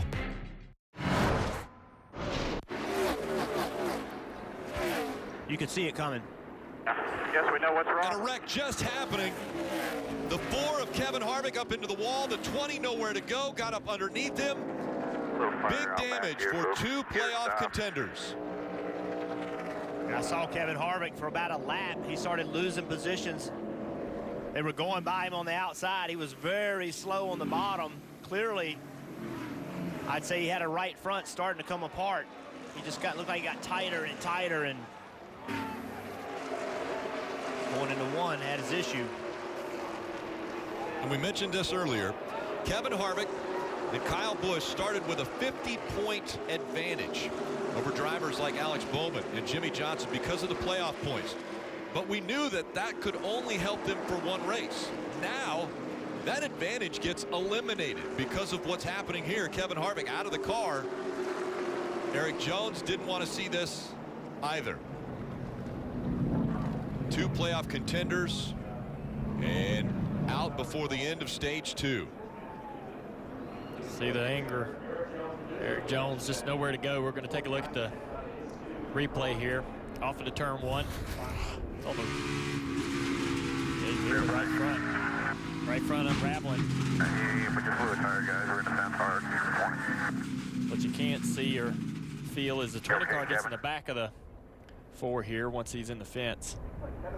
Oh, that's a sickening sound when that thing comes apart. It's like a bomb goes off in there. It scares you to death. And then here comes Erik Jones. Both of these guys, you said it, Rick, this is the first race of the playoffs, and Erik Jones does not have a whole lot of playoff points. Kevin Harvick does have some, but already before the end of the second stage in the first race, both of these guys have a lot of ground to make up. How fortunate for the 88 and the 48. They're in front of the 4 because he was coming up the racetrack straight regardless. Same unfortunate thing for the 20. Bad timing. And they had just gotten by him off of turn 2. He had all kinds of issue off turn 4. Then he went to turn 2, and you could see he was having a major problem and just had lost all kinds of speed. And then the next time through there, it came apart. Look at the points. The 20 with that crash and the position that he will be in now, 14 points behind that cutoff line at the end of the 3rd race of this round. And Rick, we talk about the value of the regular season. There it is. The 4 car has a dominant regular season. The 20 of Erik Jones won a race, but nowhere near the type of numbers that the big 3. That's the difference. That's plus 39 to minus 14. This system rewards the first 26 races. It's just not entering the playoffs. It's entering the playoffs with an extra bucket of points for just such an issue. And they earned those points. They weren't given to them. They went out and earned them. They outran their competition. They should be rewarded. I love that part of these points. Let's go to Dave. Brad Keselowski is on pit road running second. The car has been a little bit free, so they've been working on tightening it up just a little bit, but they don't want to go over that edge. Same thing for Kurt Busch, a little bit loose most of the day. Slight air pressure adjustment for the 41. Marty? Same song, different verse from Martin Truex Jr. Said the car starts a little bit too tight, but comes to him nicely about 10 to 12 laps into the run. So once again, Cole Pearn going to make no changes here for Truex other than tires and fuel for Truex, and we'll see if he can win the race off pit road this time with everyone taking 4 tires here.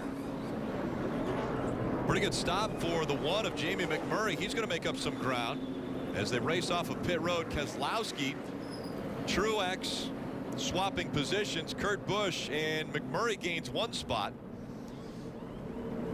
Alex Bowman also gaining a spot. The disappointment huge for Kevin Harvick and Eric Jones. 2 drivers now out with still 117 laps to go here in Vegas.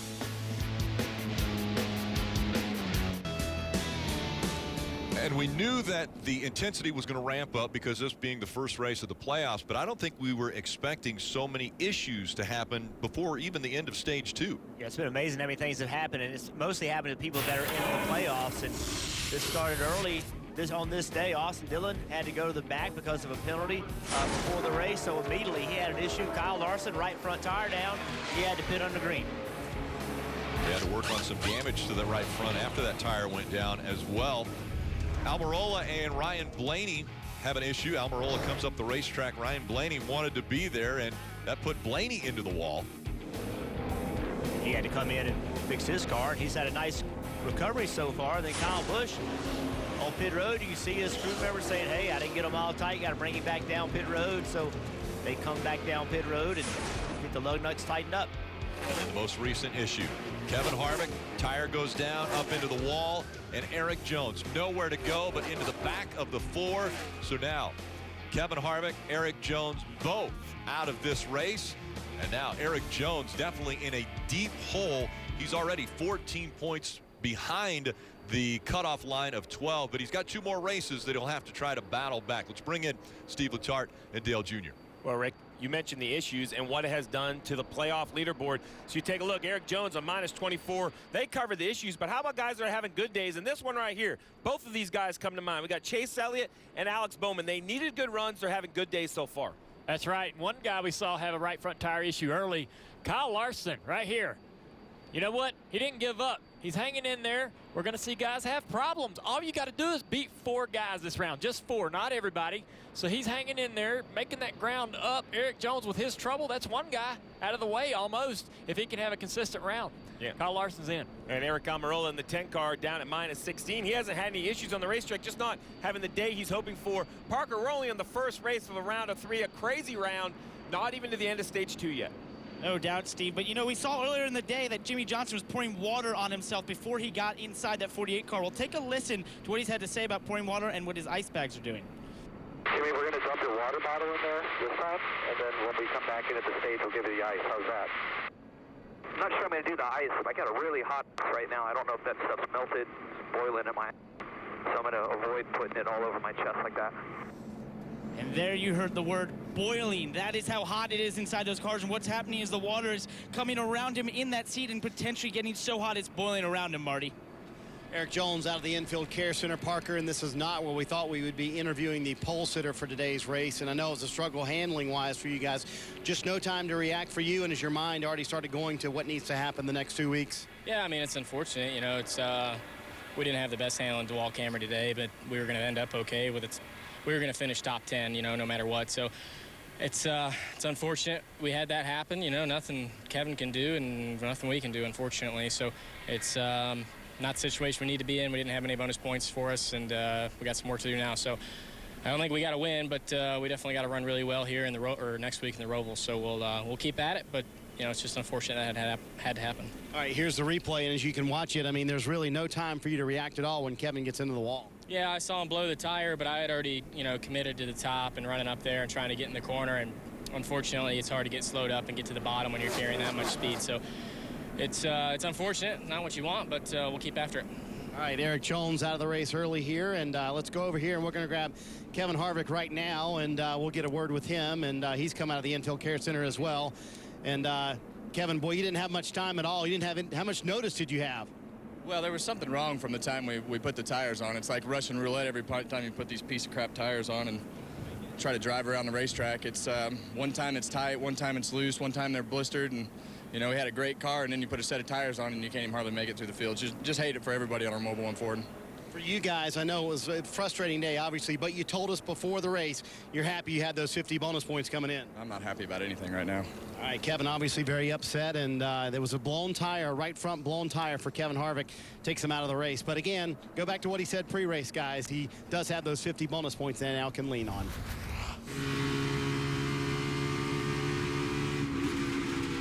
They're behind. He's talking about the tire came apart on formation number 1. Obviously frustrated.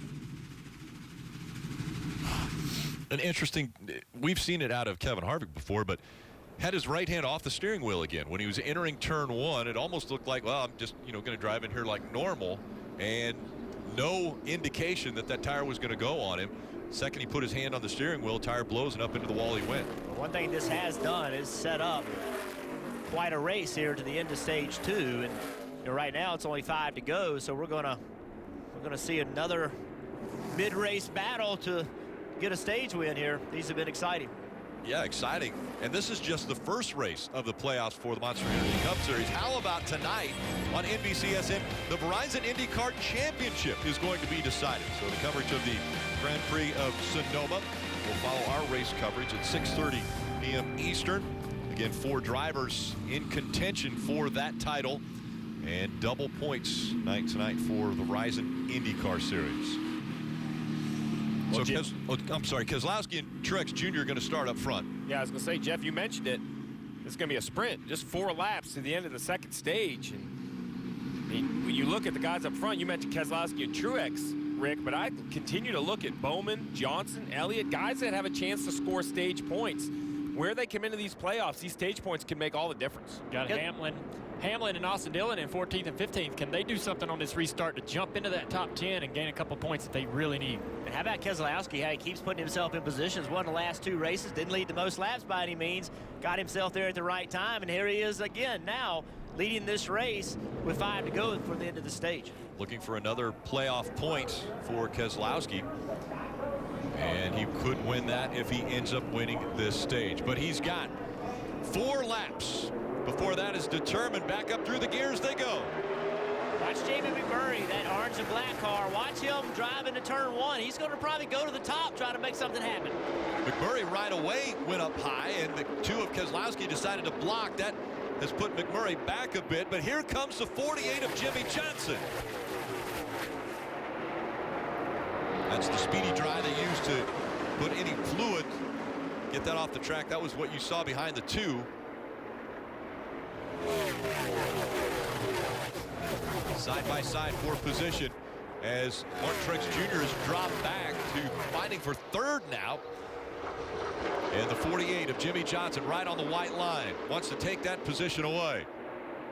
Rick, before that restart, the Keselowski team told him that the 1 will try that move to the high side. You need to try and block it. Good teamwork there by the 2 group. It's great information from the spotter. The spotter's been watching that 1 car all day. He knew where he was going to go. How about this battle, Jimmy Johnson? A little bit of a wiggle there out of Jimmy Johnson. That allows the 78 to take advantage and take that position away. And now it also opens the door for the 88 coming up behind the 22 and the 1. Oh, that's tight. Murray and Joey Logano. Logano's going to go to the middle of the racetrack. Jamie McMurray, who'd been running that high line, now back to the bottom of the racetrack. 1 lap to go in stage 2. Keselowski, Kurt Busch running 1 and 2. Martin Truex Jr. comfortably in 3rd. Jimmy Johnson 4th. Jamie McMurray 5th. Logano, Blaney, Bowman, Chase Elliott, and Kyle Larson all looking to get stage points. Another good run for Brad Keselowski. He keeps the momentum alive and will win stage 2. Chase Elliott right there. Great job by him to finish 7th, past 2 people on the outside in 3 and 4. And he does it again. We saw that in the end of stage 1. Watch Chase Elliott. He got real aggressive. Watch him drive into turn 3. Jumps on the outside of Bowman. Has so much momentum now on the outside of Blaney. Beats both of them to the line.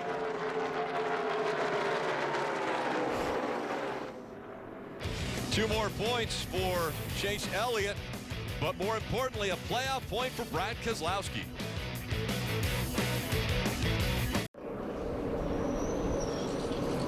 Stage 2 is over. The leaders are on pit road at Las Vegas Motor Speedway. The 2-car at top, Brad Keselowski, he won that stage. Just a slight adjustment for him. They like where it's at. Also for the 41, same thing. Don't get me too tight, but we maybe need to go a little bit in that direction, Marty. Dave Martin Truex Jr. finished that stage in 3rd. They debated on staying on the racetrack like some other teams did, but they come down pit road here. Truex saying his car was just a little bit too tight for him, so they're going to make an air pressure adjustment here on the 78 stop. And he also told Colburn earlier, I'm having trouble getting out of my box. There he has to work his way around the 24. Looks like they'll lose some spots again here on pit road, Rick. 2-tire stop for the 12 of Ryan Blaney. He takes advantage of that and will get 6 spots off of pit road. Keselowski drops 1 position. So Ryan Blaney trying a 2-tire stop to get track position.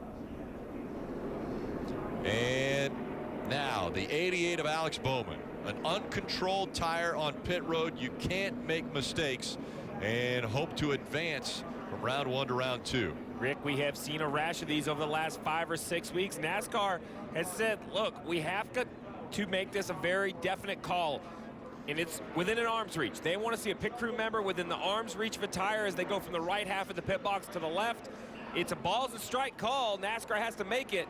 We've seen many teams get busted. I can't think of a worse time for the 88 of Alex Bowman, having such a great day, had that track position, everything going correct. Now he's going to give all that track position up to start the final stage. Again, a great day of racing. Not a great day right now for Alex Bowman, but he can recover. Right now, he has to try to fight back after this pit road penalty. I mentioned great day of racing. It's going to continue even after this race. Let's go back to the Peacock pit box and Chris Devoto. Thanks, Rick. Yeah, with Brad Keselowski winning that stage, Ryan Blaney with that tire strategy, you have to think about the fact that a Penske driver is going for win number 500. We're showing you the 4 drivers right now who are racing for the championship in the IndyCar Series. It includes 2 Penske drivers, Will Power and Joseph Newgarden. So, yes, there's a championship. That's why we're going to tune in at 6:30 Eastern on NBCSN as soon as we're done. And it is Scott Dixon's to lose for Chip Ganassi. He has a 29-point advantage over Alexander Rossi. But if Joey Logano, Brad Keselowski, or Ryan Blaney can't win here, which would be huge, it would be Roger Penske's 500th win, then all eyes turn to Sonoma, where it could be one of the 3 drivers that drives for Roger there. Those 2 in the championship and Simon Pagenaud. Roger has already said whoever gets it is going to get something big, something special. Some of his drivers suggested, hey, how about we use your private plane? We'll have to see what happens. Tune in tonight, right after we're finished here in Vegas. Rutledge? Krista, the Turn 4 turn-up party is insane. There's a Ferris wheel. They built a pool right here next to the grandstand, and all these fans are over here for free having a great time. You get an amazing view of the track. There are food trucks. There's margarita stands. There's games for everything to play, and you are literally right here on top of the track. An amazing view, something really cool Las Vegas Motor Speedway did this year. Turn 4 is completely turned up, you guys. And we know that Rutledge is always going to find the fun place around a racetrack, and Las Vegas Motor Speedway didn't disappoint. They have given the fans an opportunity to enjoy themselves while still enjoying some great racing. And we have definitely seen some amazing things happen already early in this race. Now 2 stages complete. And so we're looking forward to the 3rd and final stage. And really momentum has to go to Brad Keselowski. He seems like he has got things going at the right time after winning the Southern 500, the Brickyard 400, now looking very strong here at Las Vegas. Yeah, and they've done a great job the last few weeks. Really, prior to the last few weeks, you really didn't hear his name very much. And all you heard about, you know, he and his crew chief were talking about, we have to find a way. We don't have the speed. Well, they found a way. And they keep putting themselves in position and taking advantage of those opportunities. We've seen it in the last 2 wins, and we saw it on that stage win also Field's a little mixed up right now, though, with some people staying out. A few people put 2 tires on, so this restart's probably going to be a little wild. And again, this is the first time that the playoffs have started here in Las Vegas. The first time that they've come here for a second time. Brad Keselowski with 2 wins, trying to make that 3 and 3 in a row. Let's bring in Steve and Dale Jr. Well, Jeff, you mentioned that this restart should be a bit chaotic with guys staying on the racetrack. The 42 of Kyle Larson has trying to recover. He had that tire issue early, got back in the lead lap. Now they're trying to get that track position. To me, though, this is the longest stage. We've seen some attrition issues already with tires, just some bad luck for Eric Jones. Who can avoid that on this crazy restart? Yeah, worry about those guys not pitting and taking tires because of the tires issues we've had. But they're talking about Brad Keselowski. He's been accumulating a lot of playoff points. But Jimmie Johnson, who saw this happening today? This guy's in the top 5 and legitimately running there. Has this team, has this organization found what they needed to contend in the playoffs? Yeah, the 88 was up front, had the speed. He just had a penalty. Is there enough time to recover? We're going to have to see as this last stage wears on. Parker. Well, guys, Kyle Busch is one of those cars who stayed out, did not agree with where he was placed on the racetrack. Take a listen. You said I got him at the stripe. What happened to that? I don't know. You nosed him to the stripe for sure. Right, so how did he get the spot on me? And the car he is referencing is that of the 6 of Trevor Bayne. So he felt like he should have been in 3rd place and had been able to put himself on the outside for this restart. Instead, he finds himself on the inside, Marty. Parker Stephen Jr. talked about it a moment ago. Kyle Larson, yes, back on the front row after losing that right front tire early. The car has been quick, and they decided to stay out. Their last stop was at lap 150. But, Steve, that's going to put them in a little bit of a box. If they run normal here, they'll have to run about 65 laps on that last stop. So that's going to make a very long window for the end of this race if it stays green for this 42 car. Well, Marty, I'll be honest. I'm not sure they need to worry about the fuel window. After seeing what happened to Kevin Harvick, after seeing the tires that come off the right front of the 88 early, I think if I'm a crew chief, I'm going to break this up on 2 stops. I'm going to try to make sure I keep fresh tires on my car. Can't afford another blown tire, especially in the playoffs, guys. Issue for the 43 has put Bubba Wallace behind the wall and back in the garage. So McMurray has decided he'll stay out, and he'll give this a big swing. Larson, McMurray making up row 1.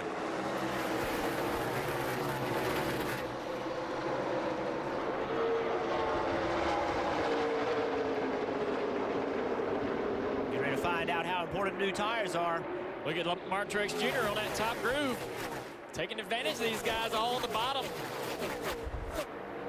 Now he goes to the bottom of 3 and 4. Brad Keselowski blocks that move. I bet Trevor Bayne in that 6 car hanging in there tight, doing a great job. Ryan Blaney right behind him. I got a feeling he's got a hard time staying there with all these guys behind him, Jeff. All these contenders for the championship trying to gain these spots and get by Trevor as fast as they can. Look how these guys are going 3 wide down the back straightaway. Pretty impressed with these tires, though, hanging in as well as they are. I thought these guys would just blow by the old tires, but they're not doing it. It's tough for Truex. Look at him. He's struggling. Logano taking advantage of that low line, gets by the 6 of Bayne, as does Ryan Blaney. Here comes the 78 of Martin Truex Jr. 3 wide behind them, 4th position. Chase Elliott, Paul Menard, and the 48 of Jimmie Johnson. Out front, Larson has the lead. McMurray hanging on to 2nd. Remember Clint Boyer's comments to you, Steve, about Jimmie Johnson. Please don't wake him up. Yeah, he's not the type of guy you want to give any sort of confidence or any sort of momentum. And remember, there are 6 champions in the playoff field. 5 of them have won 1 championship. Jimmie Johnson, he's won 7. It's not even close when you look at the numbers. But again, we're reminded that the 7-time champion hasn't been to victory lane this entire year. Dave. Rick, you're looking at the 41, that red and black car of Kurt Busch, now back in 13th. What happened? Well, a fuel probe broke on the fueling can after they got the car full of fuel. As the rear tire changer came around the back end, slipped and fell. That cost them time, but the car can make it, let's say, to halfway in this stage. Fight for 3rd between Keselowski and Kyle Busch. Keselowski has the spot. Kyle Busch has lost it to that 2. That report we just heard from Dave, that could be a major problem, right, Steve? Oh, listen, he talks about the fuel window. I'll go back to what I said a minute ago. I know all of these crew chiefs are thinking fuel, but we talk about gambling. It is Las Vegas. Do something different. How about Cliff Bowyer in 12th? Eric Almirola in 15th. The 10 car hasn't showed the speed.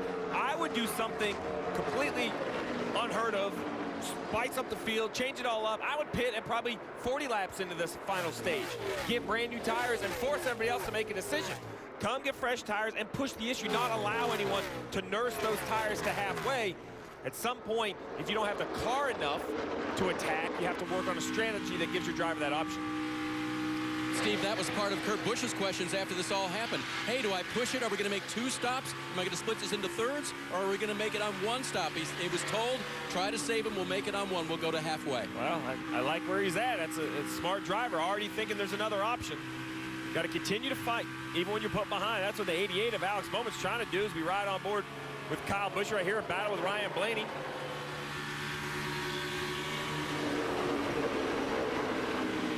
While this battle is going on, Keselowski continues to march towards the front with his fresher tires. 12 laps fresher tires. Is that a big difference? We're seeing right now Kyle Larson, who came to pit road on lap 150, Brad Keselowski on 162, so fresher tires for Keselowski. Well, there you saw it when we showed the speeds. You know, Keselowski is about 3 to 5 miles an hour faster to the center of the corner, and that's tires. That's just new tires are going to be better.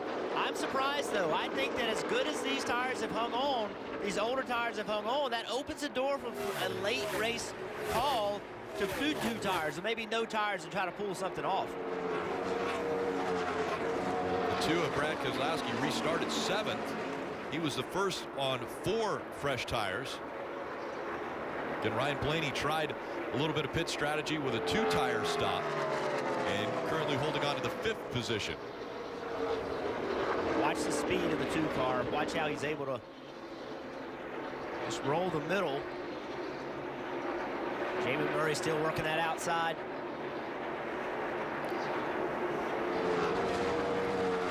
McMurray also stayed out under this most recent caution.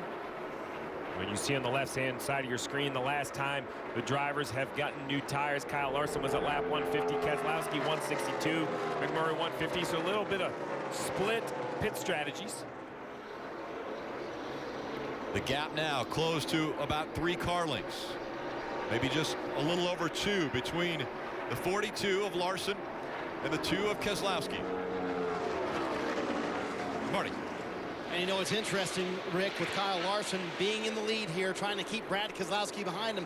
He told me earlier this week, I haven't had much confidence at all this year. The last 2 weeks with the way we've run, I have it now, and it's about to be lost for the lead as Brad K goes around him, Rick. Brad Keselowski on the fresher tires is going to take it away. You're watching Monster Energy Cup Series racing from Las Vegas, the South Point 400. We go NASCAR nonstop.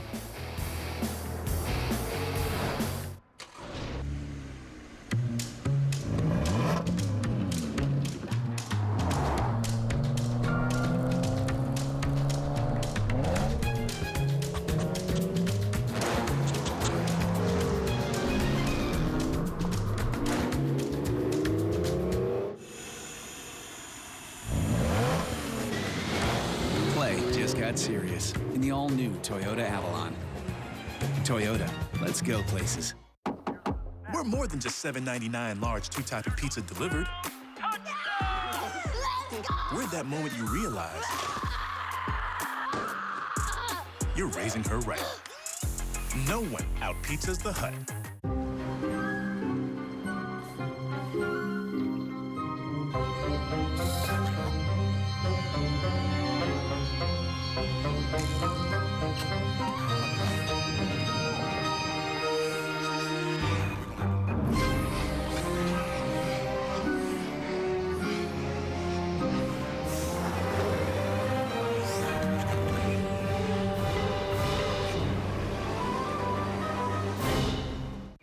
Jim is more of a dog person, but his wife loves cats. All right, Rex, ready?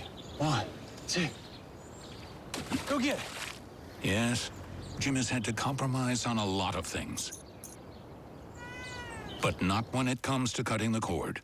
Fubo gives him all the sports he needs, as well as all the shows his family loves. Fetch my slippers. Don't compromise. Get all your favorite sports and TV shows. Go to FuboTV.com today. Some things should never change, like the crisp, cold refreshment of Busch. But something should, like Mike's aim. Mike, toss me a Busch. Wow. Good effort. The ATL, the final stop in the quest for the PGA Tour's ultimate prize.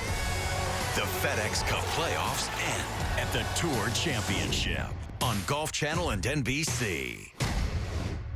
We're bringing you a matchup of epic proportions because you can't close out the summer without one final blockbuster.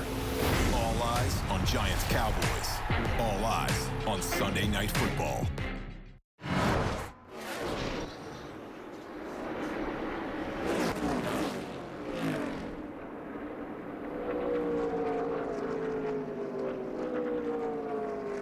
Caution has just come out. William Byron, a lot of damage to the right side of that car and the rear. William was running in 22nd position. Take a replay. Take a look at the replay here. It's already in the wall.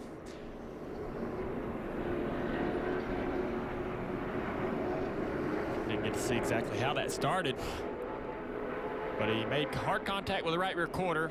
It's going to hurt the side force on that car, and if they can't even get going to finish this race, I think there'll be a handful out there the rest of the day. That looks bad enough. It may. Yeah, that might end his day. May drive right on the trailer. Yeah. But again, they only have a set amount of time to repair this and then get back out onto the track to try to make minimum speed.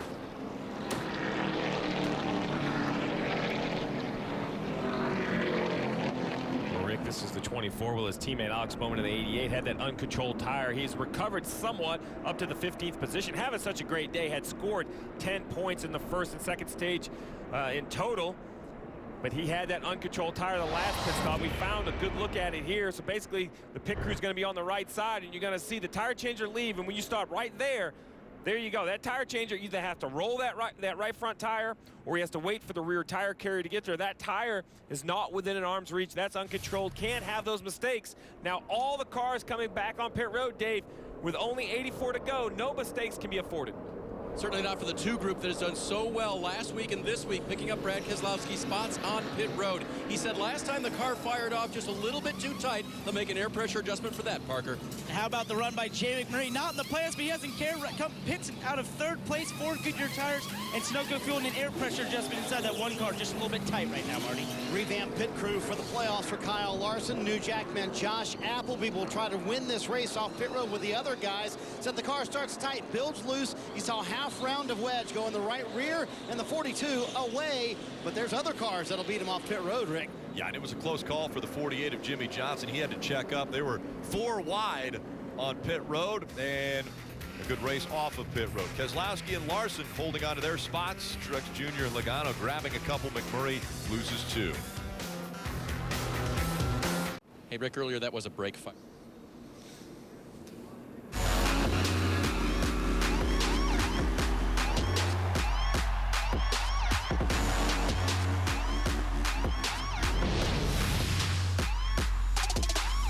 Monster Energy Cup Series racing from Las Vegas. It's the South Points 400.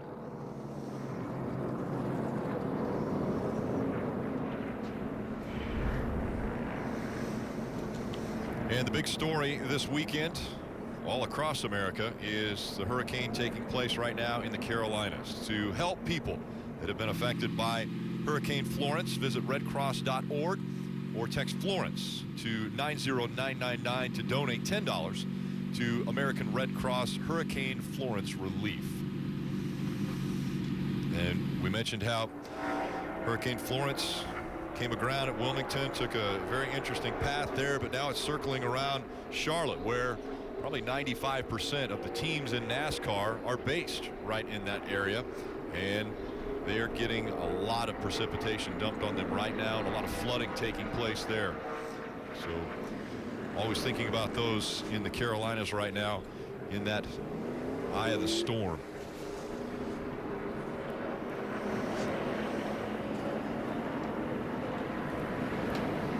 back here in Las Vegas.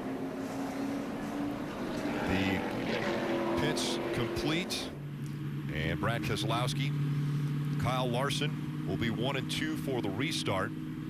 Keselowski has chosen the outside line once again. Kyle Larson will be on the inside. Martin Truex Jr., Joey Logano making up row 2. Then McMurray and Johnson will be in lane 3. So this is race 1 of the playoffs. Next week, it will be Richmond, Saturday night racing. The Monster Energy Cup Series playoffs will hit the short track there at Richmond. That race coverage beginning at 7:30 p.m. Eastern on NBCSN. And then on Friday, just before that race, Dale Jr. will be in that Xfinity race. Looking forward to that. Will be a in-race reporter. Keselowski chooses the outside line with his teammate behind him. 42 of Kyle Larson's going to use that strategy of staying out of pit stop and go to really gain track position. Let's see what kind of car he has now that he has even tires. Look at Blaney making it 3 wide, putting Jimmy Johnson on the outside. Outside prevails again, Jeff. Brad Keselowski will take the lead off turn 2. Larson clear for second. Jimmy Johnson's still on the outside. Has Jamie McMurray underneath him. I think that's a good thing for Jimmy. Jamie hasn't been on the bottom much today. Back down to the apron for Truex Jr. Trying to get by Logano. It's the first time we've seen Larson up in the top 5 with even tires since the right front tire issue earlier in the race. So, like I said, his car doesn't have quite the speed on the takeoff on stickers. He doesn't have quite the speed. As you see, he's being hounded by the 22 of Logano for second place. He's wanting them long green flag runs so he can move that car up the track. Marty. That's true, Junior. They don't take off very well on the 42, but they're so good at the end of the run. Kind of like Martin Truex Jr. right behind him. But, Junior, the one thing that surprised me about the 42, after he kept that right front tire down and that right front tire went, he's not been shy about running that top line. They feel like that's where their speed is. He's staying committed to it. Well, with only 80 to go under the restart, that shouldn't be an issue now, I would imagine, Dale, right? You can run 40 and 40, just split it up in the middle, run right around the top. Really, these drivers now, it's go time. There's no more saving tire, no more conserving. Time to try to go win a race. He's struggling right now. Kyle Larson down in 1 and 2, missed the bottom. Car got tight, bounced up the racetrack. He's having a hard time running that bottom groove and keeping pace. He's running the groove, but he's having a hard time keeping the pace with these top 3. We've seen a few different drivers that have been out front. Let's take a look at today's lap leaders brought to you by Honda Power Sports. Martin Truex Jr. has led the most laps at 79. Brad Keselowski, who's up front right now, will continue to add to his laps led. There's 36 now for Brad Keselowski. Joey Logano at 33. Harvick led 14 before now he's out of the race. And then Kyle Larson was up front for 12 laps.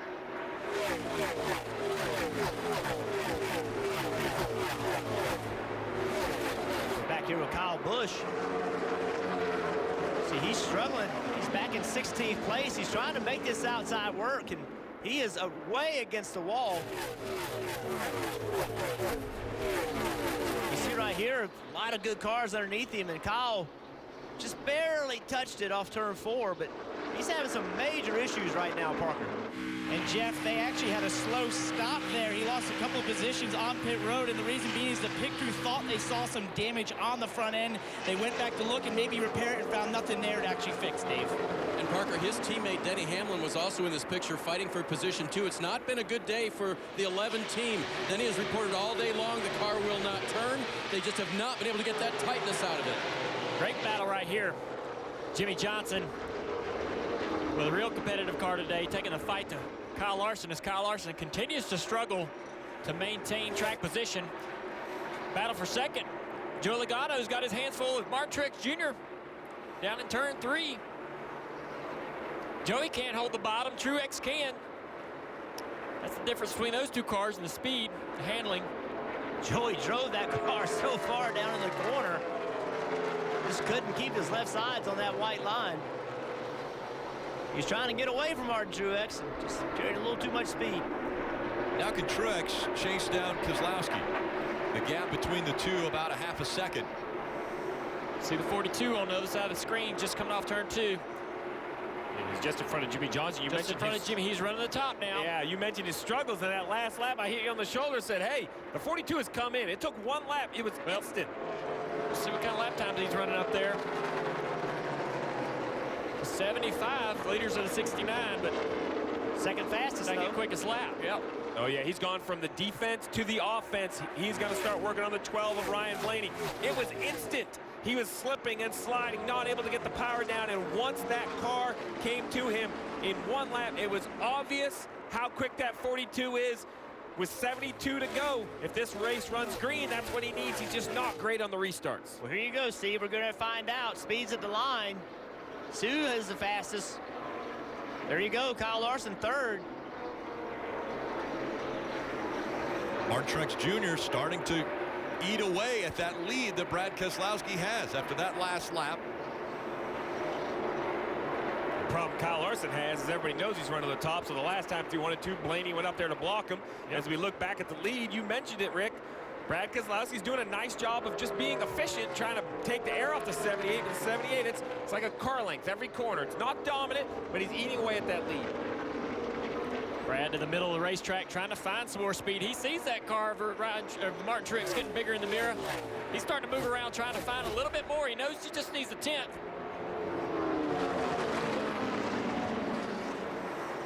Now coming into some lap traffic. That will play into the different lines that they choose. See the same thing that I saw earlier with Legato. The two-car Keselowski can't really hold that bottom as we continue around turn 3 and 4. Where Truex's car works so well, it wraps the bottom of the corner completely all the way off of the corner.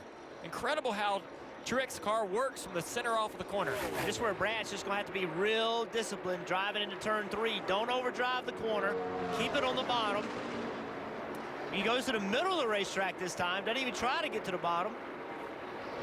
Truex struggling just a little bit with the grip. See his car moving back and forth just a little bit on that bottom groove. You saw Brad knew he was going to have to do something different. He would have driven into turn 3 on the bottom. He didn't feel like he could carry enough speed to hold the bottom, so he didn't even try. He just went to the middle of the racetrack, showed Martin something different. That's what I would do. If a guy's catching me here, he's going to have to pass me on the bottom. I'll give him that inside. And talk about a driver that's hungry. Martin Truex Jr. earlier this week said, heck yeah, let's go do this. Let's send Barney out on top. Let's give him the best going away gift that we ever could. Talking about the team closing, and he wants to get Barney Visser, team owner, another championship. Now he's going for the lead. Look at the inside of the 2. It's going to be hard to make that pass on the inside. You see why the two-car Keselowski has the momentum down the back straightaway, just running just a little bit off the bottom. So right there, the 2 got a little bit tight just past the entrance. It's going to allow Martin Truex to get a good run off 4. Lap traffic right here. What are they going to do with Landon Castle? It's going to make Truex have to get back in line. Truex knows he has him now, though. He saw the weakness. You see the 2-car moving around just a little bit. Martin's goal now is to get right to that rear bumper and enter turn 3, just right against Keselowski, trying to pull some air off that rear spoiler. Martin Truex Jr. trying to make it 3 seasons in a row where he can win the first race of the playoffs. In position there. Brad's going to hold him tight. I think Martin's far enough along now where he can clear him. Brad can't really do anything to him. Can't take any air off of him. Martin got far enough ahead of him where he just took any defense away that Keselowski could have thrown at him. Truex Jr. back out front. You're not going to miss a thing. NASCAR nonstop. When it's too cold for camping, we go camping. When it's too hot to work, we work. Too wet to keep going? Nah. This is the Gator XUV 835 with game-changing heat and air and 3 wide seating. It's never too anything for anything. Nothing runs like a deer. Get $400 off the Gator XUV 835M at any participating John Deere dealer. We're more than just $7.99 large 2-topping pizza delivered. We're that moment you realize you're raising her right. No one out-pizzas the Hut. Search for a really strong glue that's clear. Sorry, I didn't get that. Clear glue. Clear Gorilla Glue. Of course. Gorilla Glue strength in a crystal clear formula for the toughest jobs on planet Earth.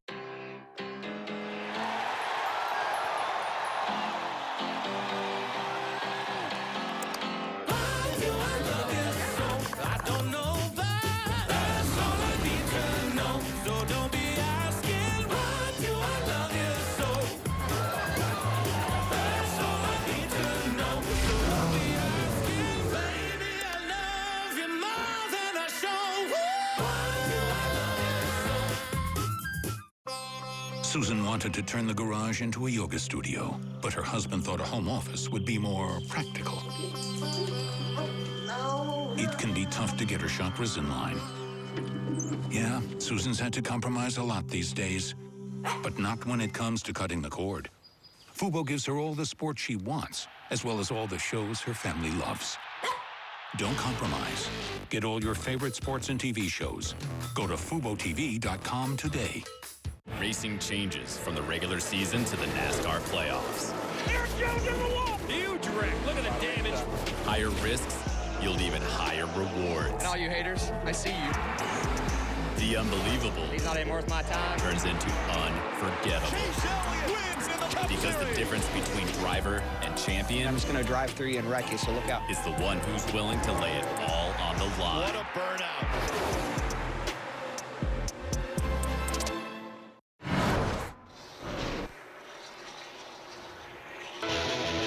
NASCAR on NBCSN is brought to you by South Point Hotel, Casino and Spa, where the racers stay in Las Vegas. And this week, it wasn't just the racers staying at South Point. They were joined by the Budweiser Clydesdales. Famed Clydesdales are among the many horses who visit South Point's Equestrian Center every year. But today, they headed to the track for slightly different duties, escorting the anthem singer and grand marshal to their post before the race in true Vegas fashion. Let's get some playoff updates as we do the Applebee's through the field. Marty. And we begin with Martin Truex Jr. 86 laps led, make that 87 now in the books for him. And he has taken off from Brad Keselowski since in. Cole Pearn told me this morning, he said it was a big week for us at the 78 team. We had 2 extra days to prepare. Everybody back in Charlotte had 1 day to get ready. We had those 2 extra days. I don't know if that's why we're fast, but it certainly didn't hurt, Dave. Now that Keselowski has lost the lead, the word to him, don't overdrive it. We are second best. His car is just faster. Don't try to make up for it. Kelly? Joey Logano led 33 laps early in this one, running third. Now his crew chief, Todd Gordon, told me that he thinks this is the best playoff field they've ever faced. So he said it's imperative to have 2 really good races to start this thing. You can't just count on a base hit to get to the third of the next round. Top 3 right now, Marty. Kelly, a moment ago, we saw Kyle Larson struggling to stay in the 6th position. He has since taken off. Now he's in 4th. So what's going on early in these runs? Take a listen. Step 4, man. Just hang in there. They're trying to get it better. We still got 70-something laps to get it done here. We just need to think big picture. Not stressed now. All right, well, sounded like it. You were complaining big time there.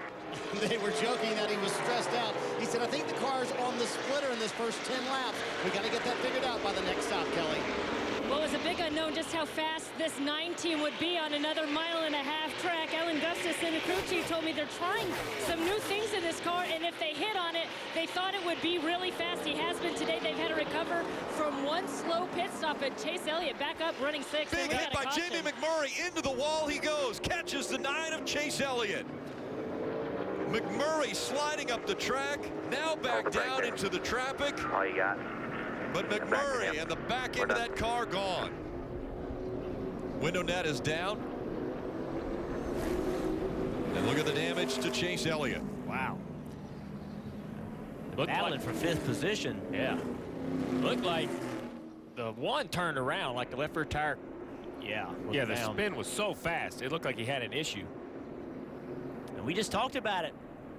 How these playoff guys that we thought were in great shape coming into this race, an issue like this, and now you have a lot of ground to make up.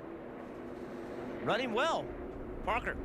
Well, guys, Jay McMurray came on the radio just a couple laps before that and said he had gotten into the wall. He asked the team if they saw any smoke. They said no, but that might have been the culprit there, maybe of cutting a tire down. Would make sense, Parker. Dale, you and I were watching that battle between the 22, the 42, the 9, the 1. They were all kind of in that mix together. And, I mean, the 1 snapped around on entry into turn 3. And, Rick, you said a hard impact. That is the longest slide we've seen in a long time. Up the wall, back straight into it. As you see on the left side, the 9 continues to drop -2. That'll only get worse as he continues to lose positions.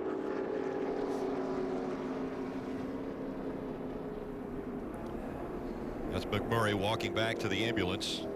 He'll head to the infield care center. Here's the contact with the wall that Jamie was worried about. Pretty significant contact right there. Wow, man, it's a big hit. So, yeah, I'm assuming that cut the right rear tire. It's got a big tire rub now. You see some wisps of smoke out of the right rear. Now, right here, look at this, to the bottom, and watch how quick this car turns around and up the racetrack. Chase Elliott just absolutely nowhere to go. Somebody sitting at home saying, why didn't he just turn left? Well, the cars don't turn that quickly. You cannot get it slowed down and turn left quick enough to avoid that. You can see how quick the 1 goes around from this shot. And there's Chase. He knows it's coming. There's just absolutely nothing he can do. Yeah, just like Eric Jones earlier today. The speed of these cars in the corner and the grip that this track, or the lack of the grip this track has, there's nothing you can do. And the more you try to slow down with the brakes, the less it'll turn. It's just sometimes there's nothing you can do, and that was the case with Chase Elliott.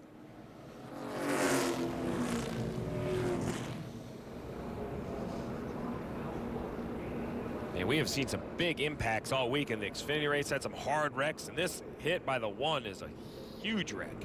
One of the things I want to say about that is the safety that NASCAR has to keep these cars from catching on fire. I mean, that was a very direct hit to the fuel cell, the back of that car, and no fire.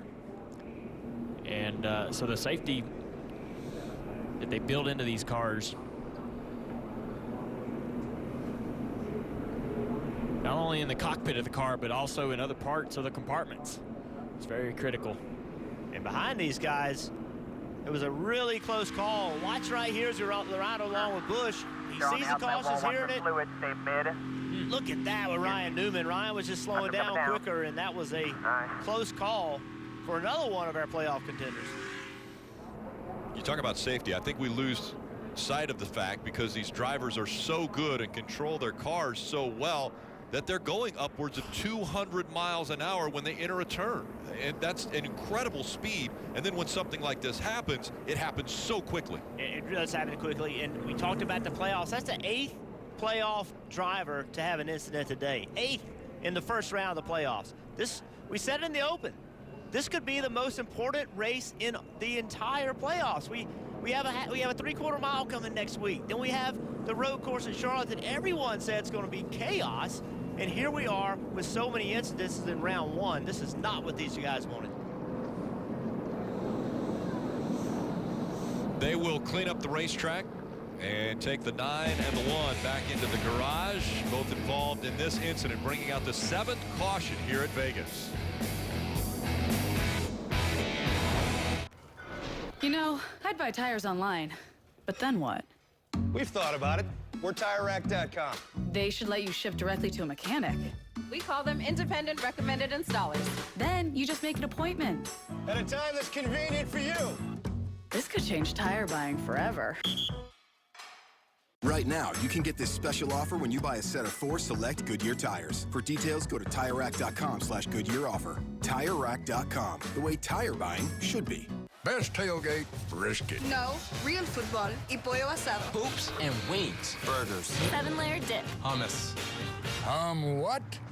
You need a hot grill and an ice-cold Coke. It's got to be cold. It's tailgating 101. I am the DQ $4 burger in Blizzard. I'm a mini Blizzard and a burger for just $4. Holy cheeseburgers, it comes with a Blizzard, is what people will say. Because I'm not fast food. I am fan food. Oh, wow. Look at you. You got a Ram. What made you do that? A lot of reasons. A comfort you wouldn't believe. Luxury everywhere you look. Not to mention legendary Hemi V8 power. Maybe I should switch. More people are switching to Ram trucks than ever before. And now get $1,000 bonus cash if you make the switch during Ram Power Days. During Ram Power Days, get an average $10,433 in total values on select all-new 2019 Ram 1500 models in dealer stock. Get ready for the Rovolution. NASCAR's newest track is Roval. It's a road course. It's an oval. It's the Bank of America Roval 400 at Charlotte Motor Speedway. Sunday, September 30th. The best drivers in the world tackle their biggest challenge. And the drama unfolds in an elimination race in NASCAR's playoffs. The inaugural Bank of America Roval 400. Get your tickets now. Call 800-455-FANS. We're bringing you a matchup of epic proportions because you can't close out the summer without one final blockbuster. All eyes on Giants Cowboys. All eyes on Sunday Night Football. Final race in the Verizon IndyCar Series. It's championship day. Time to bring the action. You cannot stop Scott Dixon. Alexander Rossi, what a win.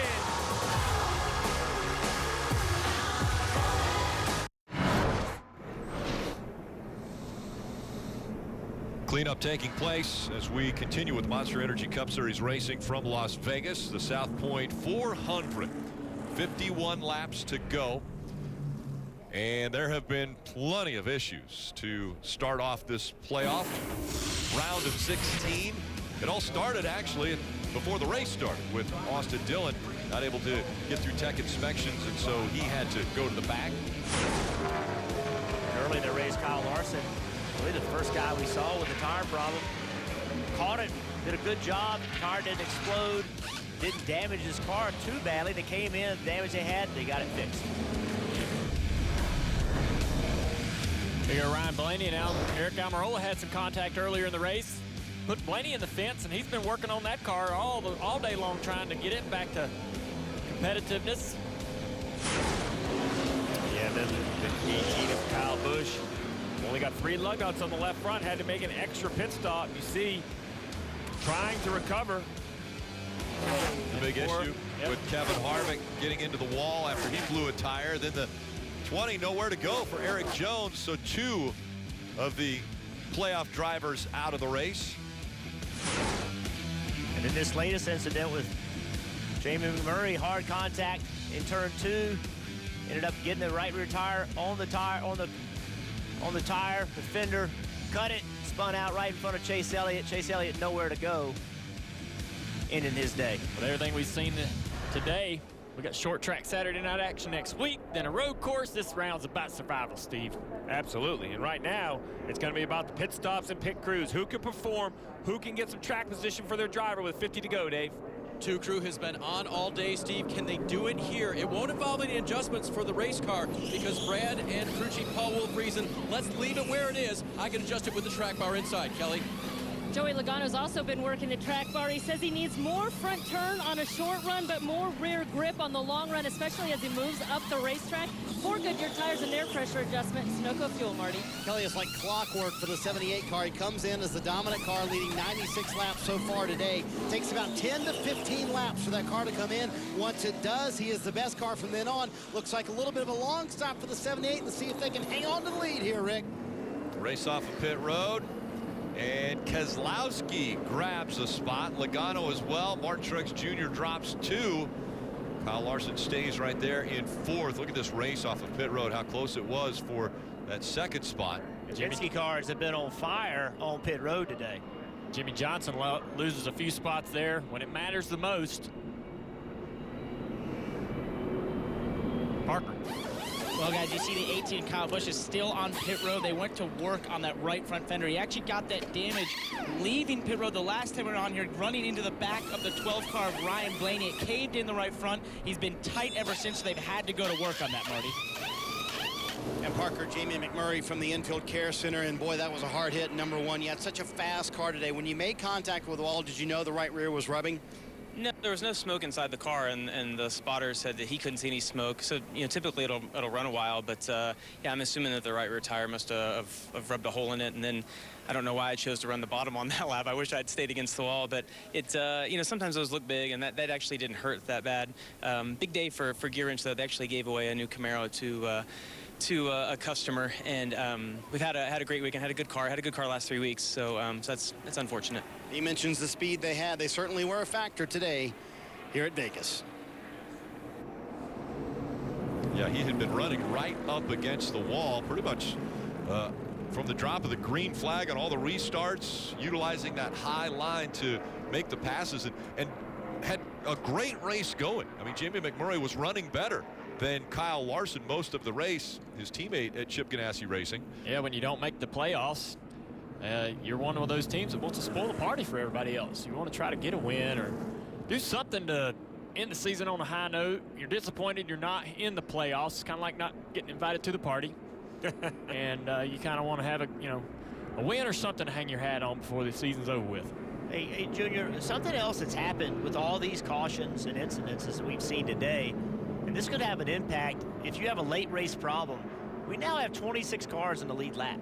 So if you have a problem late in the race, you could have a terrible finish. You know, a lot of these mile and a halves, we'll see maybe 16, 17, 18 cars in the lead lap, but because of the cautions and people taking wave arounds and all those kind of things, there are a lot of cars still in the lead lap with only 48 laps to go, and that could make a late race problem even bigger than it would have normally been. Racing will continue after this Monster Energy Cup Series race is complete. Getting ready for the Verizon IndyCar Series finale. Scott Dixon coming in with a 19-point advantage over Alexander Rossi. And those two, they know all too well it is a double points race at Sonoma. That is coming up right after this race here in Las Vegas. And a champion will be crowned. Will Scott Dixon be able to claim that 5th championship? For more updates on what's happening here, let's go down to Dave. Well, Rick, funny you should promote the IndyCar race right there, because when I talked to Paul Wolfe this morning about the possibility of Brad Keselowski winning Team Penske's 500th race across all major motorsports, he said, hey, aren't they racing in Sonoma? He was referring to the Team Penske teammates that could win out there, and maybe the fact that the 2-car wasn't as fast as they should be. But then he thought about it and he said, never mind, I think we could do it. We won the 400th race for Team Penske, and we're going for the 500th today. Kelly? Well, crew chief Mike Bugarevich told me that the key for this 14 team and Clint Boyer to advance from this round was simply not make any mistakes. Well, they've been relatively mistake-free, although Bugga just told Clint, hey, I know we don't have the best car on track right now, but other playoff contenders have had issues, and we're looking pretty good. Hang in there right now. He will restart 6th, Parker. What did Clint Boyer say? Don't awake the sleeping giant that is the 48 team, the 7-time champs over here. They just lost 4 spots on pit road, which might be potentially the last stop. But Chad Knaus came across radio just before this caution and said, you're faster than everyone but the 78. Leave it to these guys to see if they can pull it off, Marty. About to go back to green. Chase Elliott has come from the infield care center, and I know there was nowhere to go for you. I also heard you say on the radio afterwards, my shoulder, and I see you kind of holding your left shoulder a little gingerly. What happened with that? Yeah, I guess just got caught in the wheel, but it popped really big, and then I kind of got stopped and got messing with it, and it popped really big again. So all good now, and we'll try to rebound next week. Had a really good car today, and yeah, almost, just barely. Yeah, barely clipped him. So just hate it, man. So many guys fell out today. I mean, I feel like half the top 16 has crashed. So just got to finish, I guess. There you go for Chase Elliott. Almost missed that wreck, but again, concerned about that left shoulder. He is holding it very gingerly, guys. It's always concerning when you hear that. You have to get it checked out. And he's right. It has been issue-filled for playoff drivers, and here we are with 46 to go. The top 8, are all playoff guys. How about Eric Almirola, guys? Hasn't had a great day, hasn't had a bad day. He's just trying to stay off all of the highlights, right? If he could just somehow work his way into the top 5, 6, 7, 8, it has to be a successful day. I know they want to have a faster car, Junior, but they can't really fix that now. Now it's about survival, just solid points day. Yes, attrition is definitely coming into play now. As we look at the Ram trucks proven to last, can someone gamble? Well, we're about to find out. How about avoid tire issues?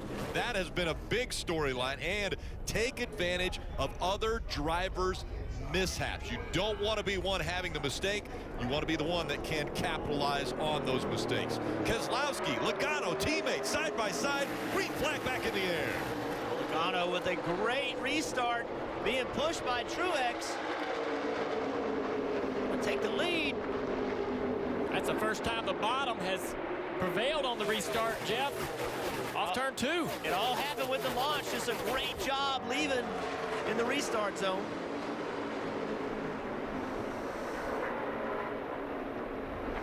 These two now are fighting for that 500th win for Team Penske. Out in front, 44 laps to go in Vegas. Logano, Keselowski, Truex Jr., Blaney, and Larson, the top 5. Keselowski's hounding that 22. Logano having a hard time keeping that car on the bottom, but has enough speed down the back straightaway to keep a couple car lengths of the lead. Doesn't want the two to get too close to be able to disturb the air on the back of that car. Brad to the middle of the corner, trying to get a run on the high side. Yeah, all day long, Joey Logano just has not really held the bottom of the racetrack. I've started to believe that he's not even trying to. I think he tries to enter the corner on the bottom, and then he just throttles up pretty quickly. Now he went to the middle. I don't think he's really working on running the very bottom. Hey, saw Brad run the middle in the last quarter, so he's going to run the middle. Told you, Joey's one of those guys that moves wherever you are. He's trying to disturb the air on the 2 car and make it difficult for Brad. Create dirty air wherever Brad goes. See right here, he's on the line. Now he's off. He doesn't even try to carry that line past halfway through around the corner. Logano doing a good job of disrupting the air on the 2 and not allowing Keselowski to close in. The gap about 0.3 of a second, and then another 0.3 of a second back to Martin Truex Jr. I'm really surprised by Logano being able to stretch out this lead on Keselowski. Keselowski has been dominant or leading this field for the most part over the last several runs, and over the last lap and a half has lost quite a bit of speed or quite a bit of time to the 22. Back and forth, about another second back is the 42 of Kyle Larson as well. Not moving forward doesn't sound good. The 42 has lost spots on every restart, so just maintaining may work as he now moves to the top of the racetrack. We'll see. Has it come in yet for the 42? It doesn't look like it as the 12 closes in. Maybe a little too early for the top yet. We mentioned earlier with the Ram trucks proven to last, the tires and trying to avoid tire issues. So I'll ask crew chief and drivers, could these guys be thinking about that, maybe saving? Could Keselowski be saving a little bit for later in the run? I just don't think you can save. I know that it has to be a concern, but for the race win, the automatic advance to the next round, I think you have to take those gambles. Maybe back in the middle of the top 10, you could be a little bit more conservative, but if you're any of these cars right here that thinks they can win the race, they have to go hard right away. See Larson back to the bottom. He's tried that top. Top's just not there yet. The speed's just not there. Back to the bottom of the racetrack. But yeah, he's maintaining here. He just can't lose spots. He's making the actual time back up, but can't lose spots. There he goes back to the top. He's 2 seconds back. He lost about 2 or 3 tenths to the leaders right there. Back to the top. But that looked good. That's the best the top has looked. He's going to pull away from the 12 down the backstretch by at least a couple car lengths. See what he does down here. Running the middle of the track. Marty, what you got? He's a lot like the 78 car, Martin Truex Jr. You can almost count on it, Jr. We're 6 laps into this run. It takes 10 laps to get going. And Larson has told Chad Johnson a couple times, I think it's on the splitter. We've got to get that better. So if they get another stop, which they may not with only 38 to go, he would like to get the early part of this run better. Man, that was a close call there in the middle of 1 and 2. Brad Keselowski chopped the nose of the 78. Joey Logano's best friend right now is Brad Keselowski, because the 78 comes on and he wants this battle to last as many laps as possible and try to get a lead because he knows the 78 is coming. Back to the apron for the 78. Truex Jr. trying to take that second spot away. He's been right on the bottom of the racetrack almost all day. It's going to be so hard to make that pass where Brad's running. Brad's running low enough to make it almost impossible for the 78 to get up beside him. And that running that one groove up is giving Brad a little bit more straightaway speed. But Marty said it, about lap 10 for the 78 car also. That's when it takes off, and that's about where we are. And Martin Truex Jr., I think he's going to continue to put pressure on, and I think he's going to get better as this run goes on, Marty. And I think everybody in the field knows Martin Truex Jr. is a car to beat today. In fact, Chad Johnson told Kyle Larson a moment ago, our best hope right now, if that 2 keeps holding up that 78, their cars come in at the same time. But if the 78 starts checking out, because we've seen it, once he gets to the lead, and if he gets around this 2 and 22, he's gone. What the 78 wants to do is be right on that quarter panel on corner exit, just like this right here, side by side down the front straightaway. Side draft, he's going to move down onto the apron. This is where he's going to get him down in turn 1 and 2. He's going to be clear. Clear of the 2 car. Now he's going to try to focus on the caution. Kyle Busch into the grass. He's coming here. Kyle Busch into the grass. Looks as though he's going to try to continue, but another problem for the playoff contenders. Right front's coming apart. This is crazy. Leaders in 4. It's amazing how many of the playoff contenders have had problems. And look at the top 2. Kevin Harvick out of this race. Kyle Busch, both coming in with 2,050 points. We thought we're well ahead of everyone else, but now both having issues. Kyle's got a right front tire issue. He's trying to maintain slow speed so he doesn't do more damage to the car. We're going to take a look at the replay here in turn 3 and 4. He gets a little crossed up. Running that high line. It's a little dirty up there from the wreck we just had with the 9 car and the 1 car, and you see he just gets loose in the speedy dry.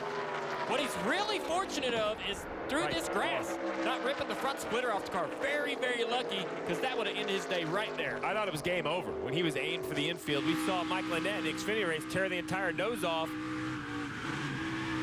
Listen for the right front blow. Lock her down, lock it down, lock it down, lock it down. He's locking it down. Right there. That was when the right front blew. Downshifting to 3rd gear. Coming here. Still in the throttle. Trying to keep that car off the wall. We saw Truex do that at Michigan when him and William Byron got together in 1 and 2. All right, guys, we just mentioned, Rick, what'd you say? Who will gamble? We're in Las Vegas. Only 11 laps on the tires. The leaders are rolling around. The pits are open. Who will come? 2 tires, 4 tires. Will anyone dare stay on the racetrack with 34 laps to go? Yeah, it'll be 33 when they come around.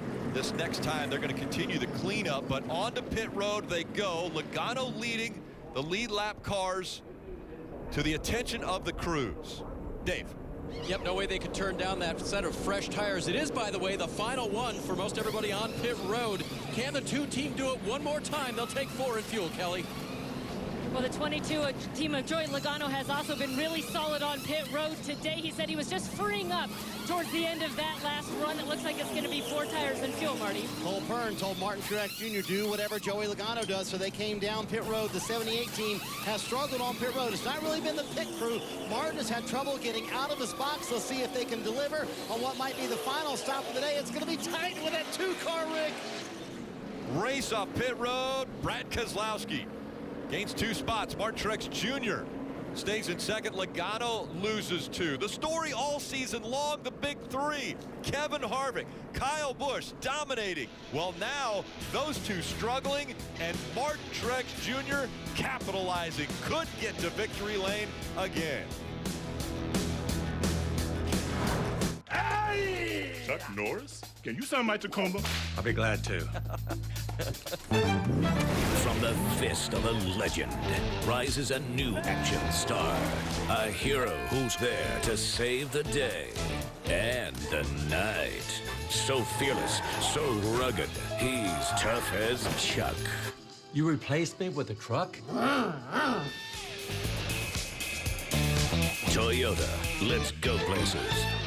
Sonic's Double Stuffed Oreo Waffle Cone, made from Oreo wafers, layered with sweet Oreo cream, real ice cream, and Oreo cookie pieces. Talk about Oreo overload. Try one before they're gone. Time. It shouldn't be measured by clocks. It should be measured by how long Steak and Lobster is back at Outback. Backed by popular demand, Steak and Lobster starting at $15.99. And time is limited, so hurry in today. And if you want Outback at home, order now. Some things should never change, like the crisp, cold refreshment of Busch. But some things should, like Tim's impatience.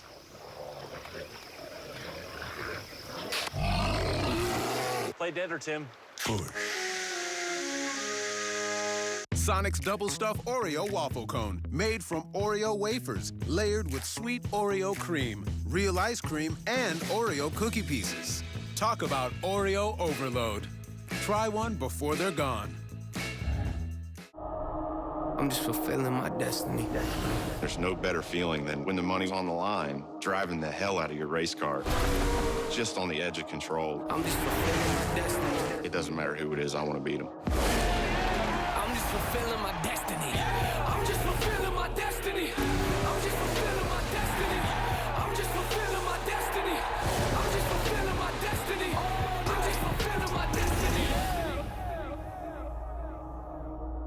ATL, the final stop in the quest for the PGA Tour's ultimate prize. The FedEx Cup playoffs end at the Tour Championship on Golf Channel and NBC. We're bringing you a matchup of epic proportions because you can't close out the summer without one final blockbuster. All eyes on Giants Cowboys. All eyes on Sunday Night Football.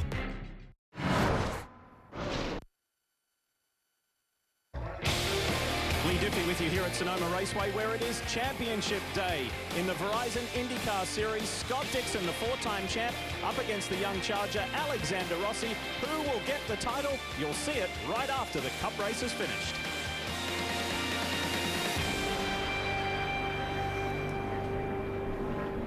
And it might be championship day for the Verizon IndyCar Series, but a lot of people's championship hopes going out the window today at Las Vegas. And others feeling the excitement of what is taking place here. Brad Keselowski's crew, that's what it means to win the race off of pit road. This team has every right to feel fired up. That's the 5th time today they've won the race off pit road. They have stepped up to the plate. Well, they won Darlington with a late race pit stop, hours in the gym, hours practicing. You finally get that chance, that moment to make a difference. They did it at Darlington. They've been solid all day today. It's a team sport, and right now Brad Keselowski's team is hitting on all cylinders as he is now the lead car coming off of turn 4. He was once again chosen the outside line. Keselowski, Truex making up row 1. Will Logano push the 78. Accelerators down. They fan out once again behind the top 2. Kyle Larson pushing the 2. He's trying to get on that quarter panel. He's 3 there. wide for the lead. Here comes Larson on the high side. What a move. Larson, they make contact down the backstretch. Gonna be 3 wide, getting into 3. Here comes the 78 again. Martin Truex Jr. trying to take advantage of the low line. Kyle Larson's going to hang on to the lead as they come out onto the front stretch. What a restart for Kyle Larson, but battling back is Martin Truex Jr. in the 78. And here comes the 2 of Keselowski. Keselowski trying to clear the 78 before they get into 3. Marty. Remember the early run issues for Kyle Larson all day long. He asked the team to be bold in the air pressure adjustments to get the splitter off the ground. I guess it worked. He's in the lead, Rick. And here comes Logano all the way down to the apron. He passes the 78. Will the 78 dive back to the bottom of the track to get that position back? That's a big change right there for Martin Truex Jr. Now he's all the way back and forth with only 28 to go. Can he even get back to the front? A lot of pressure for the lead. Saw a little bit of a tire smoke on the left rear quarter panel at 42 car with the contact he had with Keselowski. Got a small rub there coming off turn 2. Here comes Brad Keselowski on the inside once again. Does he get to the quarter panel? They're side by side, racing for the lead. Keselowski the advantage when they went across the stripe. Now can Larson utilize that high line, get the momentum going once again and get back by. You still see that tire rub on the left rear. What a run he had around the top of 1 and 2. Incredible run. Talk about coming to life in the playoffs and having to perform. Kyle Larson hasn't won in 2018. He's had 5 runner-up finishes. Now trying to close the deal here at Vegas. What's he going to do right now in turn 1? Is he going to go to the top again? He does go to the top. Opens the door for Keselowski on Look the at bottom. that left rear tire rub. Still working, man. That makes me nervous. Nothing he can do about it now, though. Just got to go. Seems to only happen in 1 and 2. A ton of load up there as he runs that high line. He's really loading that car, getting a lot of travel that left rear. But he's holding Brad Keselowski off doing that. That's what he has to do if he wants to win this race. He cannot let the 2 car by. The 2 car, to me, looks a little bit better on speed. He gives him that clean air and that lead. It's over. And once again, diving to the bottom of the racetrack, Keselowski trying to use a shorter distance around the track to get the advantage. Brad's got to know that the longer they go, the better the odds are that the 42 is going to get higher and higher and higher, and on the long run be the better car. So Brad needs to get that lead as soon as he can. Not able to get to the quarter panel there as it came out of 4. Don't count that 78 yet. Remember, it takes him about 10 laps to get going. He's got a long way to go. He's got to go through a lot of people, but I would not give up on him. Tire rub seems to be getting a little bit better on the 42. And he was all the way, almost against the wall that time through 1 and 2. And the concern is, did it wear the tire away or did it rub the fender away? Clearance in that tire. Looks like to me, Larson just keeps moving higher and higher up the racetrack, and here comes Truex on the bottom. Mark Truex Jr. trying to take 3rd away from Logano. Kyle Larson had dominated at Darlington, and then after a late race, caution came out, and the 2 of Brad Keselowski was able to win the race off of pit road. Larson loses Darlington. This is an interesting move here. Brad Keselowski ran the middle of the racetrack. It actually helped him, though, didn't it? He kept pace. Now he learned a little bit something. Let's see what he does getting into 1. You see Truex getting by Logano. There he goes. Brad in the middle of the racetrack again. Back to the bottom on corner exit, though. If Brad gets on that quarter panel, he can side draft the 42 down the back straightaway or down the front straightaway. Put him in position to make the pass for the next corner. There you go. He went back to the middle. And that's the first time for the 42 in the top of 3 and 4.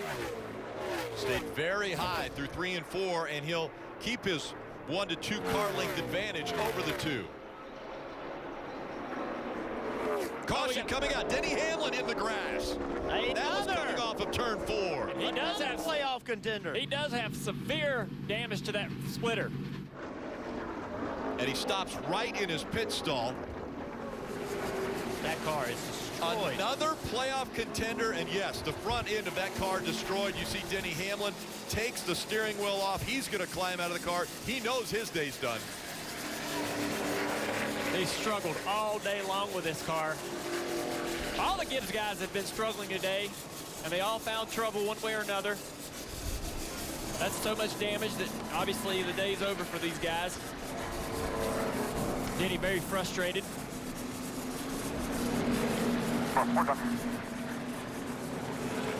Take a little replay here from the helmet cam. Yeah, this will be crazy. Entering turn 3 at the top. A lot like what we saw his teammate. Just came around on corner exit. Right there in the grass. I'm really interested to see. Watch this nose when the splitter digs in right there. Just destroys it. You know, a major advancement, I think, potentially coming to the sport at Charlotte Motor Speedway. They changed that. It's no more grass. Now it's an artificial material where the cars will hopefully slide over it. I surely hope that works. I think it will. That's going to be a major change to keep these cars from getting damaged like this. They put in turf at Charlotte Motor Speedway. We will see that in 2 weeks for the road course race there, as Denny Hamlin will make the walk. He has to go back to the infield care center. I mean, they've raced all year long to be in this position, and we're seeing all these playoff guys. 9 already. It's crazy. Who would have thought 9? Pit road's open. Nobody really has any tires, though, do they, Steve? The 6 of Trevor Bayne is the report I have. He has somehow saved a set of brand new tires. He'll come in, put them on. The problem is so many cars stayed out. I'm not sure if he can use them with 20 to go. We'll come back for the restart. Larson, Keselowski, the front row at Vegas.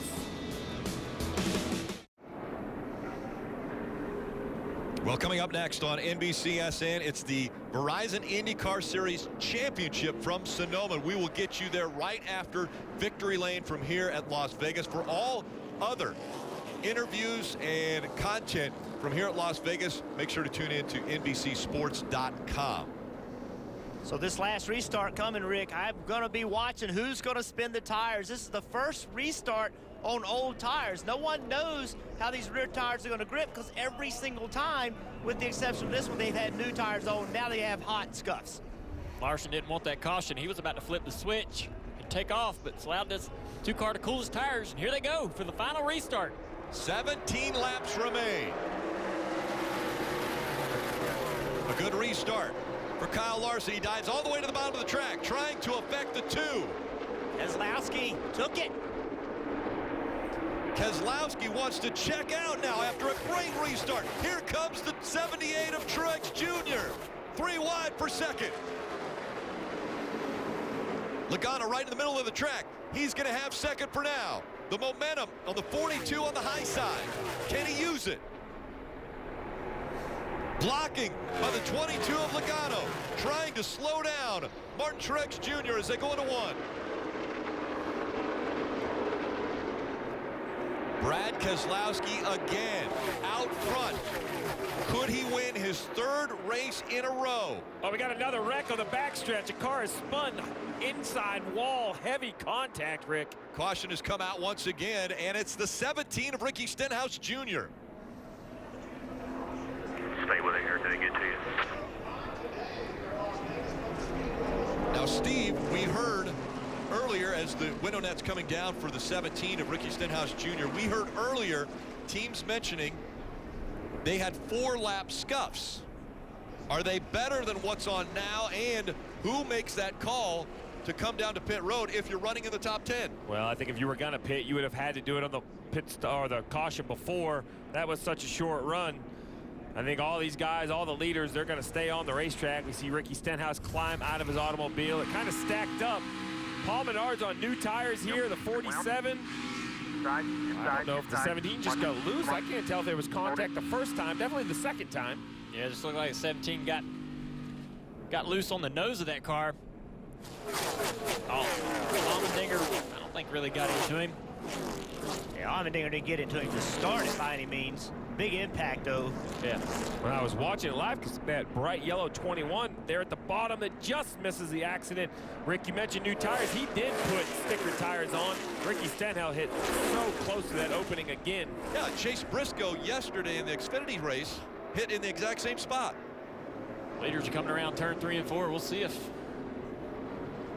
And it'll be hard to pit, but maybe if you're in the back half of the top 10, you think it's a better option. We'll see. Does anybody change strategies now? Kind of a broken field. Most are going to stay out. This presents another restart. I thought we was going to see a run to the green, and now we got Penske teammates up front. They won't be able to help each other or work together. Larson definitely wants another shot at it. That restart did not go as he had hoped. In the worst spot, though, of the places he would want to be. I mean, he's in 3rd and on that inside line. He'd want to be on that outside. That's how he got the lead in the first place, restarting 4th.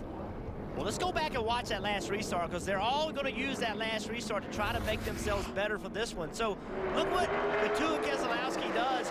Larson had a great start, just wasn't quite good enough. Keselowski just took the shorter way around the racetrack, got a good launch, and just shortened up the front straightaway, really, and that just put him in front of Larson. So a very good start by Keselowski. I think it's only going to get tougher, though. Again, more laps on tires. It's going to be harder to get a launch without spinning the rear tires. Yeah, on that restart, Brad Keselowski knew that he was beating that 42 car in acceleration, and he pulled down there on the apron to get away from the side draft, so not allow that 42 to get on that quarter panel and slow him down. Marty.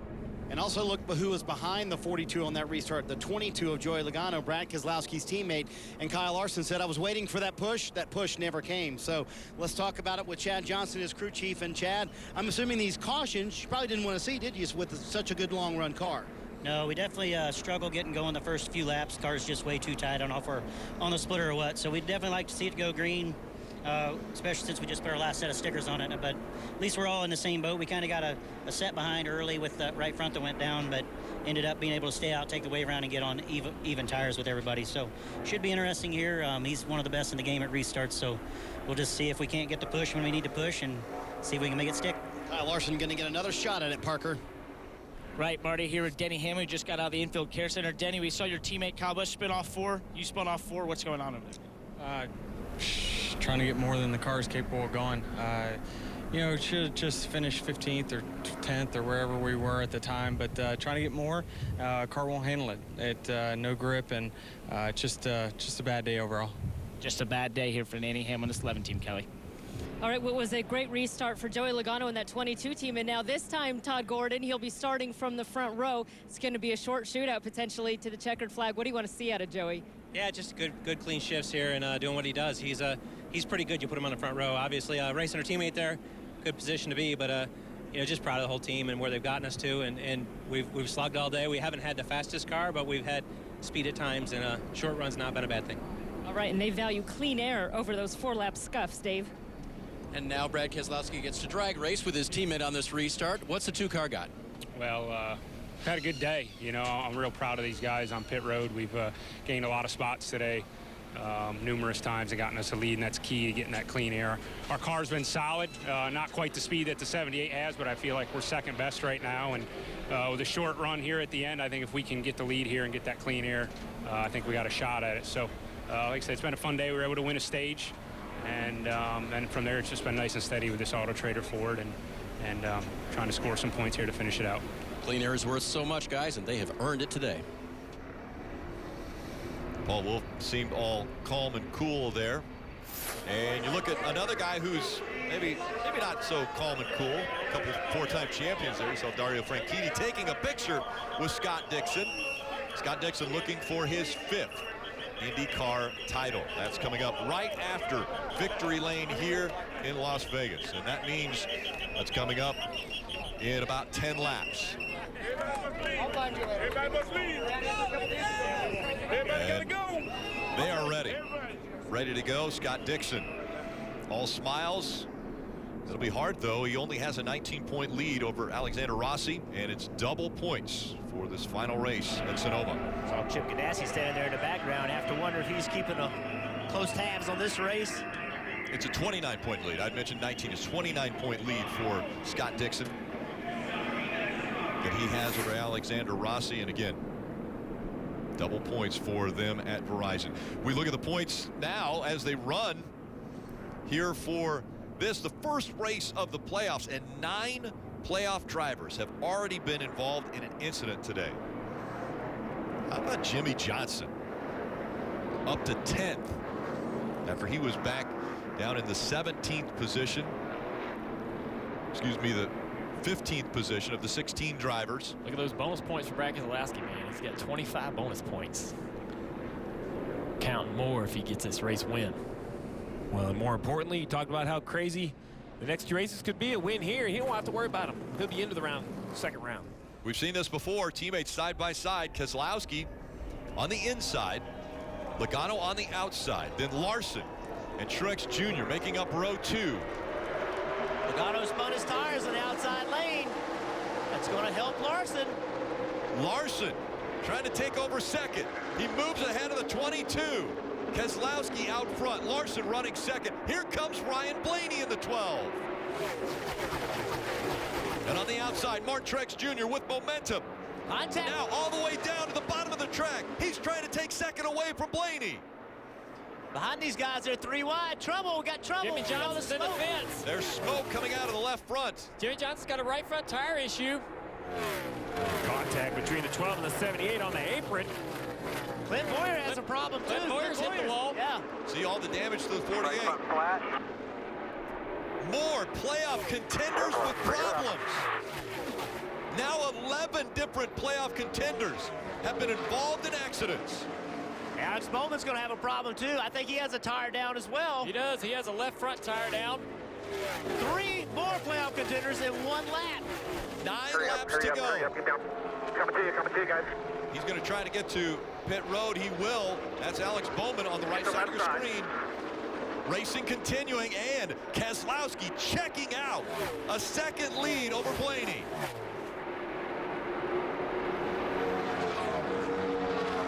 Attrition, definitely the story today for the playoff contenders. Logano with a big run. He's going to go by the 42. Look at this, 3 wide, 4 wide. Alex Bowman up against the wall. You can see there. Oh, man, that's big contact with a 41 car. And you have to wonder if the 41 hadn't shown a problem yet, but he may have one coming. Jimmy Johnson in the side of Clint Boyer. And Logano almost into the wall as he came out of turn 2. Now Logano slowing down because he has a 78 coming up on the inside. And Kyle Larson's jumped up to that very top. There's too much going on, Rick. I can't keep up with it. Think if you were a spotter or one of the drivers out there right now. Here comes Larson again. Tucked in behind the 22. He's going to run that high line. 41 of Kurt Busch is off the pace, but still out on the racetrack. 12th position. What a battle down the back straightaway. Contact made. The 22 of Logano trying to hold off that 42 of Larson. Larson all the way up against the wall again. And now he tries to get by the 78 of Martin Truex Jr.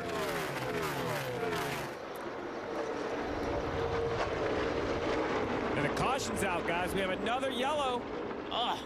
It's going to be a sprint to the finish. Must be some debris on the track from all those issues. How could there be debris? There was only 5 cars with flat tires. My goodness. Talking about debris in turn 2.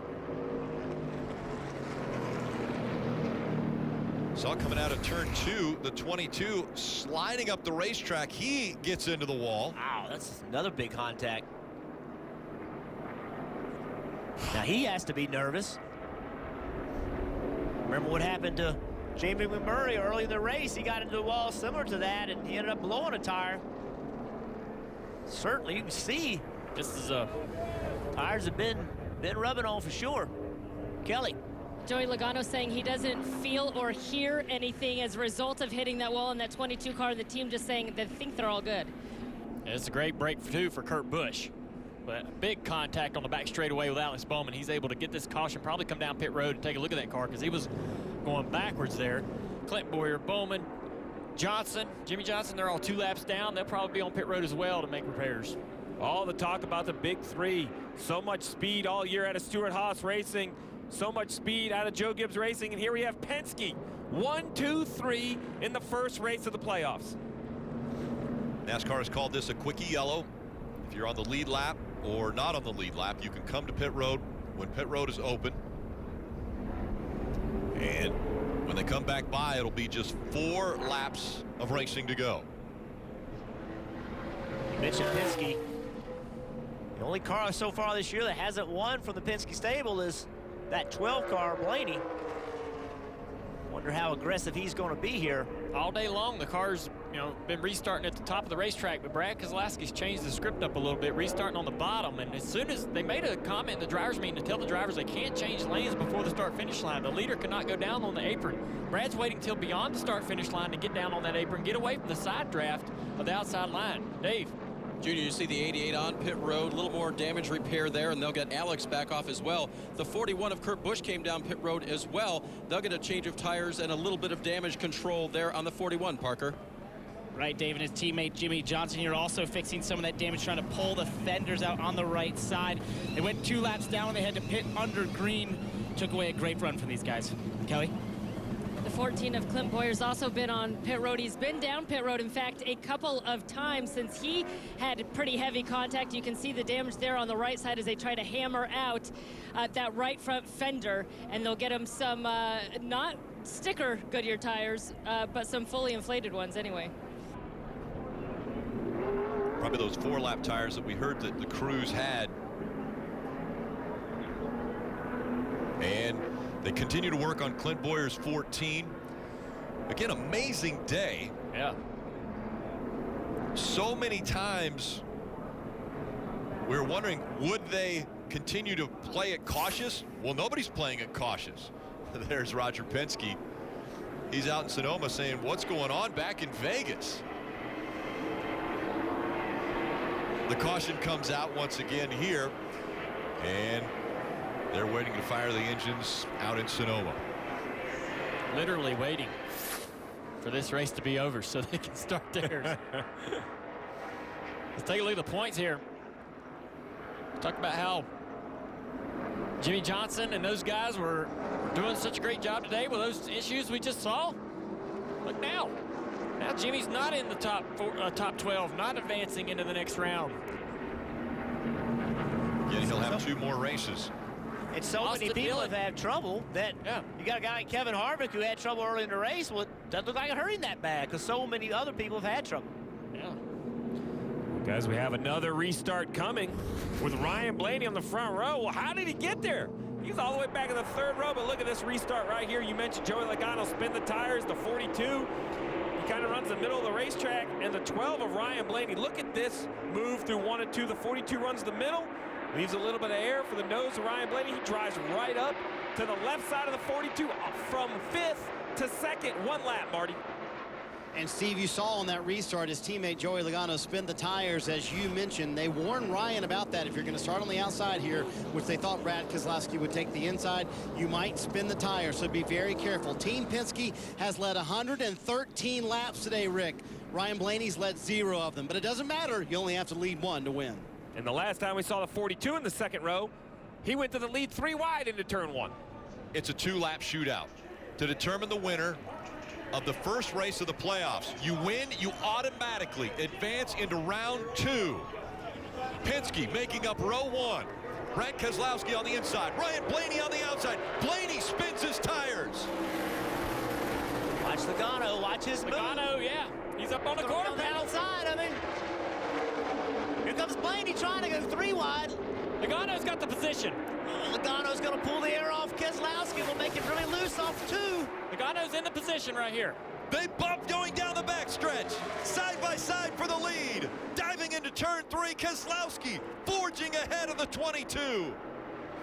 We got another crash. And they crash behind him with the 34 into the wall, collecting the 41 of Kurt Busch. 2 more playoff drivers, the 41 and the 14, both involved. And that means overtime. And another restart for Brad Keselowski. And Michael McDowell was having a really good run. He was running 11th spot right there. Would have been a great day for this team. And you see the fluid running out. They'll have to clean that up. The 38 also involved with David Reagan. 41's also on pit road with heavy damage. Said Clint Bowyer was involved. I thought he was involved, but he drove away. Hard to say. That car's seen better days. And now the question, can the 41 continue?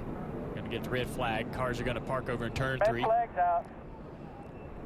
Impressive move by Brad Keselowski, burying that car down into turn 3 to pull ahead and clear the 22. I had no idea he could drive the car into the corner that deep. When he, you think he did? I'm like, and he made it work. Holy smokes, these starts are crazy. Let's see some replays about how this crash here happened. A lot of guys involved. Still there, clear. Watch them here. Stay low. Go up high here. We're middle. There you go. Maybe David Reagan? Yeah, it was Reagan. Reagan and McDowell. Yeah, right there. Teammates. Yeah, and 41 right behind him.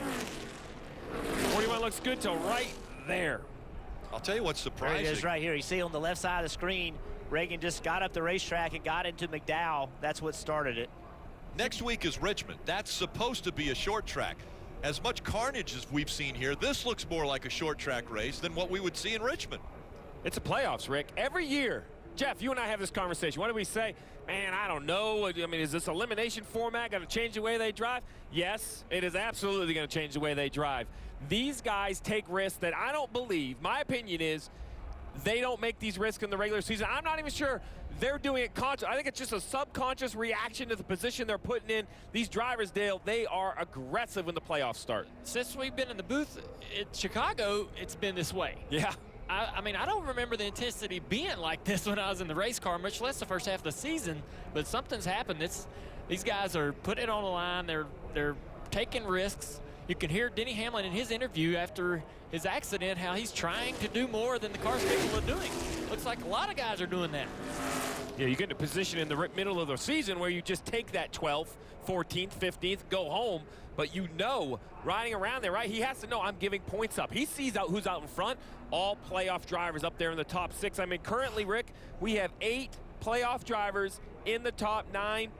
The other 8 playoff drivers, 20th or worse, and that's going to get worse because Kurt Busch is going to continue to fall down the standings. I'll tell you who's not going to be happy about this cleanup in turn 4 is going to be Kyle Larson, because that's right up against the wall, and with only 2 laps, he was going to, I'm sure, try to find anywhere that someone wasn't going to run to make or take advantage of his starting position. He's back in 4th, which, again, we had mentioned that's kind of ideal for him to be on the outside of row 2. Yeah, if I'm him and he's looking at that, I bet he's thinking, well, I better get all my work done before I get over here in turn 4.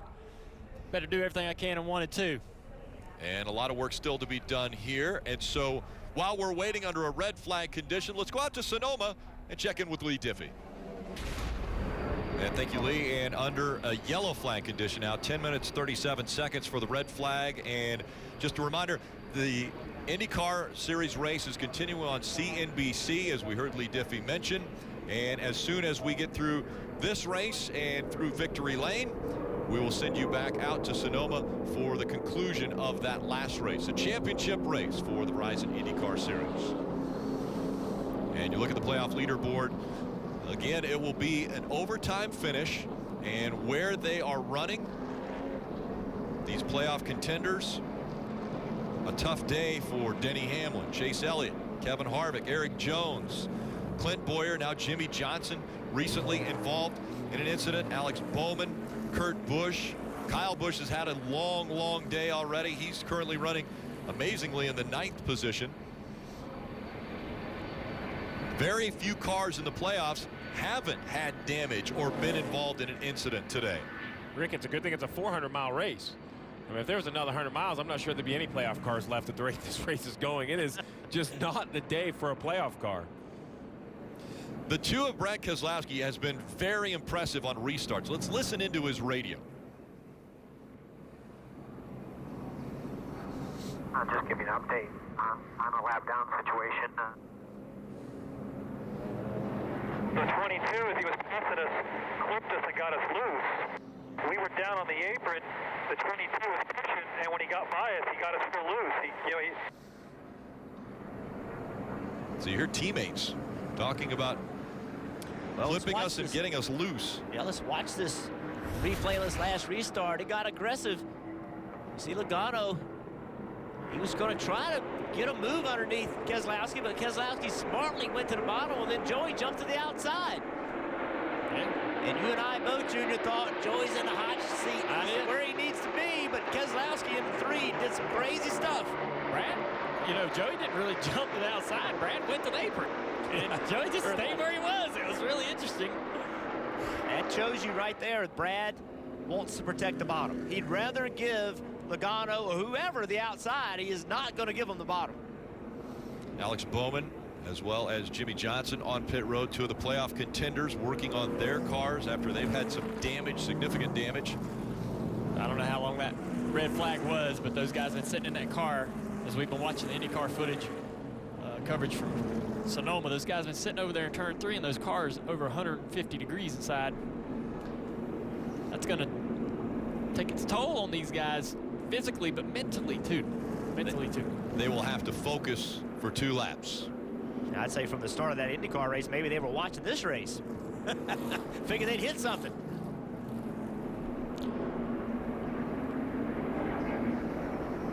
There's the interior of the 47. Anybody know what that says? Let me know. It said over 150 earlier, and now I think I have a hard time believing it's 188 in there. It's saying I want out. It's really hot. Done. Yeah, I think that thing's broke. This is only the 2nd race ever to end in overtime here at Las Vegas. Well, it's going to be in overtime, but I'm not willing to say this is going to be the last overtime. What I've seen today, anything could happen. With all the trouble that you know the guys in the playoffs are having, some guys having some pretty good runs. Daniel Suarez in 6th place right now. Trevor Bayne in 12th. Paul Menard 11th. Buscher 13th. Regan Smith, super sub, in 14th. Landon Castle in a 0-0 in 16th place. Big days for teams like that. At a place where, you know, this is a track that pays really well. It's a big market. So you see Keselowski, he's picked the bottom again. No surprise. He is committed to protecting that bottom. Martin Truex Jr. will be committed to trying to find a way to get underneath the 2 car. Well, we've seen just how difficult it is to start on the outside of the front row. The last 2, they've spun the tires. That's only going to get worse. And I know the tires have cooled down, but they also have more laps on them, and it just gets harder and harder to keep from spinning those rear tires. Joey had such a great restart, and he's going down the back straightaway thinking, I got him. And And then Brad went into turn 3 and drove that car in there so far and cleared him. Wonder what Joey's thinking now. Like, what do I got to do? Top 5 are all playoff contenders. Again, if you win, if you're in the playoffs and win, you automatically will advance into the next round. That's what everyone will be fighting for. That automatic advancement into round 2 with a win here at Las Vegas.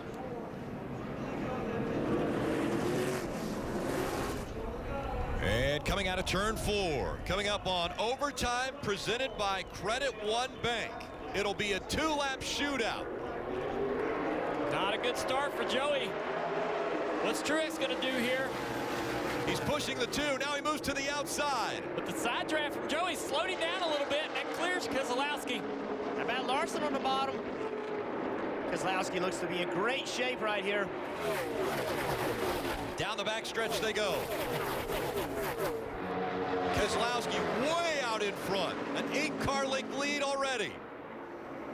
5 back in line. Larson all the way to the top of the racetrack. And now, one more time around. The final lap in Vegas. And how about Almirola back there underneath Blaney for 5th? Keselowski trying to keep the momentum up. He won the Southern 500 2 weeks ago. Last week, he wins the Brickyard 400.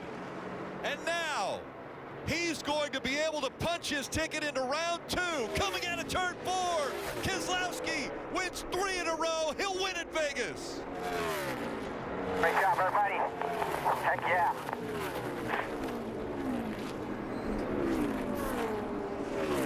We wondered who would win the 500th race for Team Penske. It has been decided. Brad Keselowski gets that organization's 500th win. Good job, buddy. Great restarts. 3 in a row at Vegas. Cha-ching, baby. Nice job. Great job up pit road, everybody. Thank you. Brad Keselowski wins the first race of the Monster Energy Cup Series playoffs.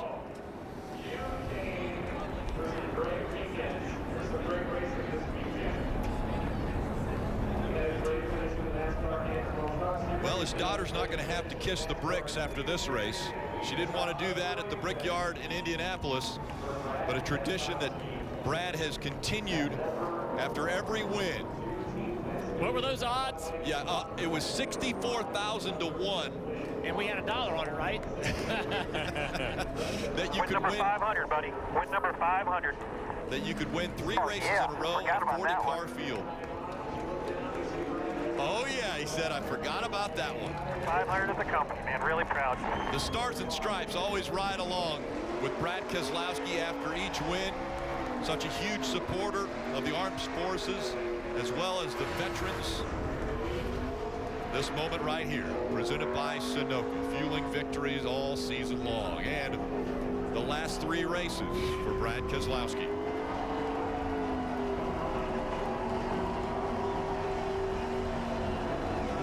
They really weren't on the radar earlier in the year. Stewart-Haas, they were the dominant Ford team all season. I'd say they weren't on the radar 3 weeks ago. I mean, these guys had 3 in a row. I didn't think they could win a race in the playoffs. Prove me wrong. Well, he just won the first one. And he's piling up these playoff points that are going to carry him through these rounds. And of course, out in Sonoma, they've got an eye on not only the race there for the Verizon IndyCar Series, but the captain's watching back here. And yes, that's right, 500 for Roger Penske. The celebration already underway, and the smiles for the captain.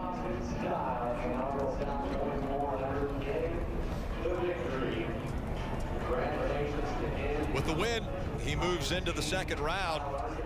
And you look at the playoff leaderboard, Martin Truex Jr., a very good day. Kyle Busch, Kevin Harvick, both struggling today, but those playoff points that they brought into this race could propel them into that second round. Kyle Busch found a way to rally, and with all this trouble, he finished 7th. That was a huge comeback for Kyle Busch and his team. Well, and Austin Dillon Finished 11th today, +9. That is not fancy. It's not, doesn't have a lot of lights and flash to it, but very effective for what he's trying to do. So watch Kyle Busch. He never quit. I know he was frustrated, but look at him 3 wide, coming to the start-finish line and take the checkered. Just a great effort. He spun the car earlier, had all kinds of problems, but you just never know what's going to happen. When everybody else had trouble, they kept digging, and 7th place finish. Suarez, a top 10 finish. Newman, Menard, non-playoff drivers that all finished up in the top 10. 12 playoff drivers in all had issues today of the 16. And again, only 12 will advance into round 2. One thing that did do, Rick, is think about who was one of the first guys to have trouble in this race early. Eric Jones in the 20. Well, he finished 15th. I mean, I'm sorry, he's 15th in points, finished way back, but it could have been a lot worse. He's 19 points out, but with problems in a race that early, I think he has to feel reasonably good about a very bad day. Heading into the Neon Garage and to victory lane for Brad Keselowski. A unique victory lane here at Vegas, and why wouldn't it be in this entertainment capital of the world? The fans get to be a part of this. And a reminder, we'll get to the IndyCar race after this victory lane celebration, and then post-race interviews. You can find those on NBCSports.com. All smiles for Paul Wolfe, crew chief there in victory lane. Let's go down to Dave. Give me a couple minutes, guys. Helmet is still on for Brad Keselowski. We'll get back to you. All right.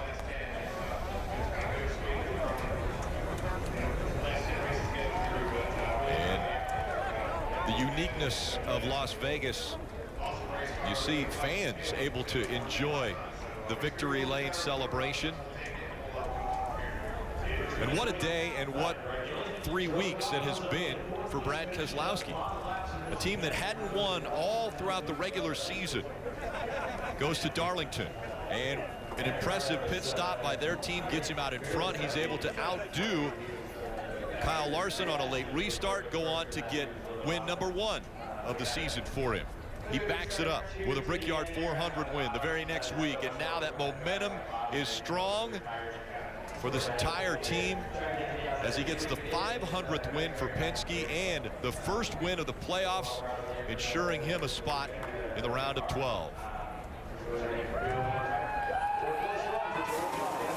Helmet is off, climbing out of the car. Now we'll go back to Dave. There he is, and saluting his team right back. He's got a much-needed shower after a long day. Hot temperatures and multiple restarts there at the end, Brad. How did you hold that field off? Oh, man. I think, first off, Dave, I got to say, congratulations to all those fans that made it through the whole race in the stands at 100 degrees. That was really cool. Thank you to the fans. And Penske, 500 wins today. Huge day for the captain. I know Mr. Penske's watching. You did it, boss. But to start off the playoffs with a win is, that's really strong, and let alone the 3 in a row and all that great stuff. But it's really a testament to this team here. They've been so strong on pit road, and I couldn't have done it without them. We weren't as fast as the 78 car, but we nailed the pit stops and the restarts when it counted, and that put us in position. So really, really proud of the effort from the team here today. Fun race, hot one, but those restarts, that was the key. Strong on pit road, strong on the track. Brad Keselowski, the winner at Las Vegas. Great day for Almirola, Blaney, Logano, Truex Jr., and Larson, but an excellent day for Keselowski as he wins here. Now let's go back out to Sonoma and Lee Diffie.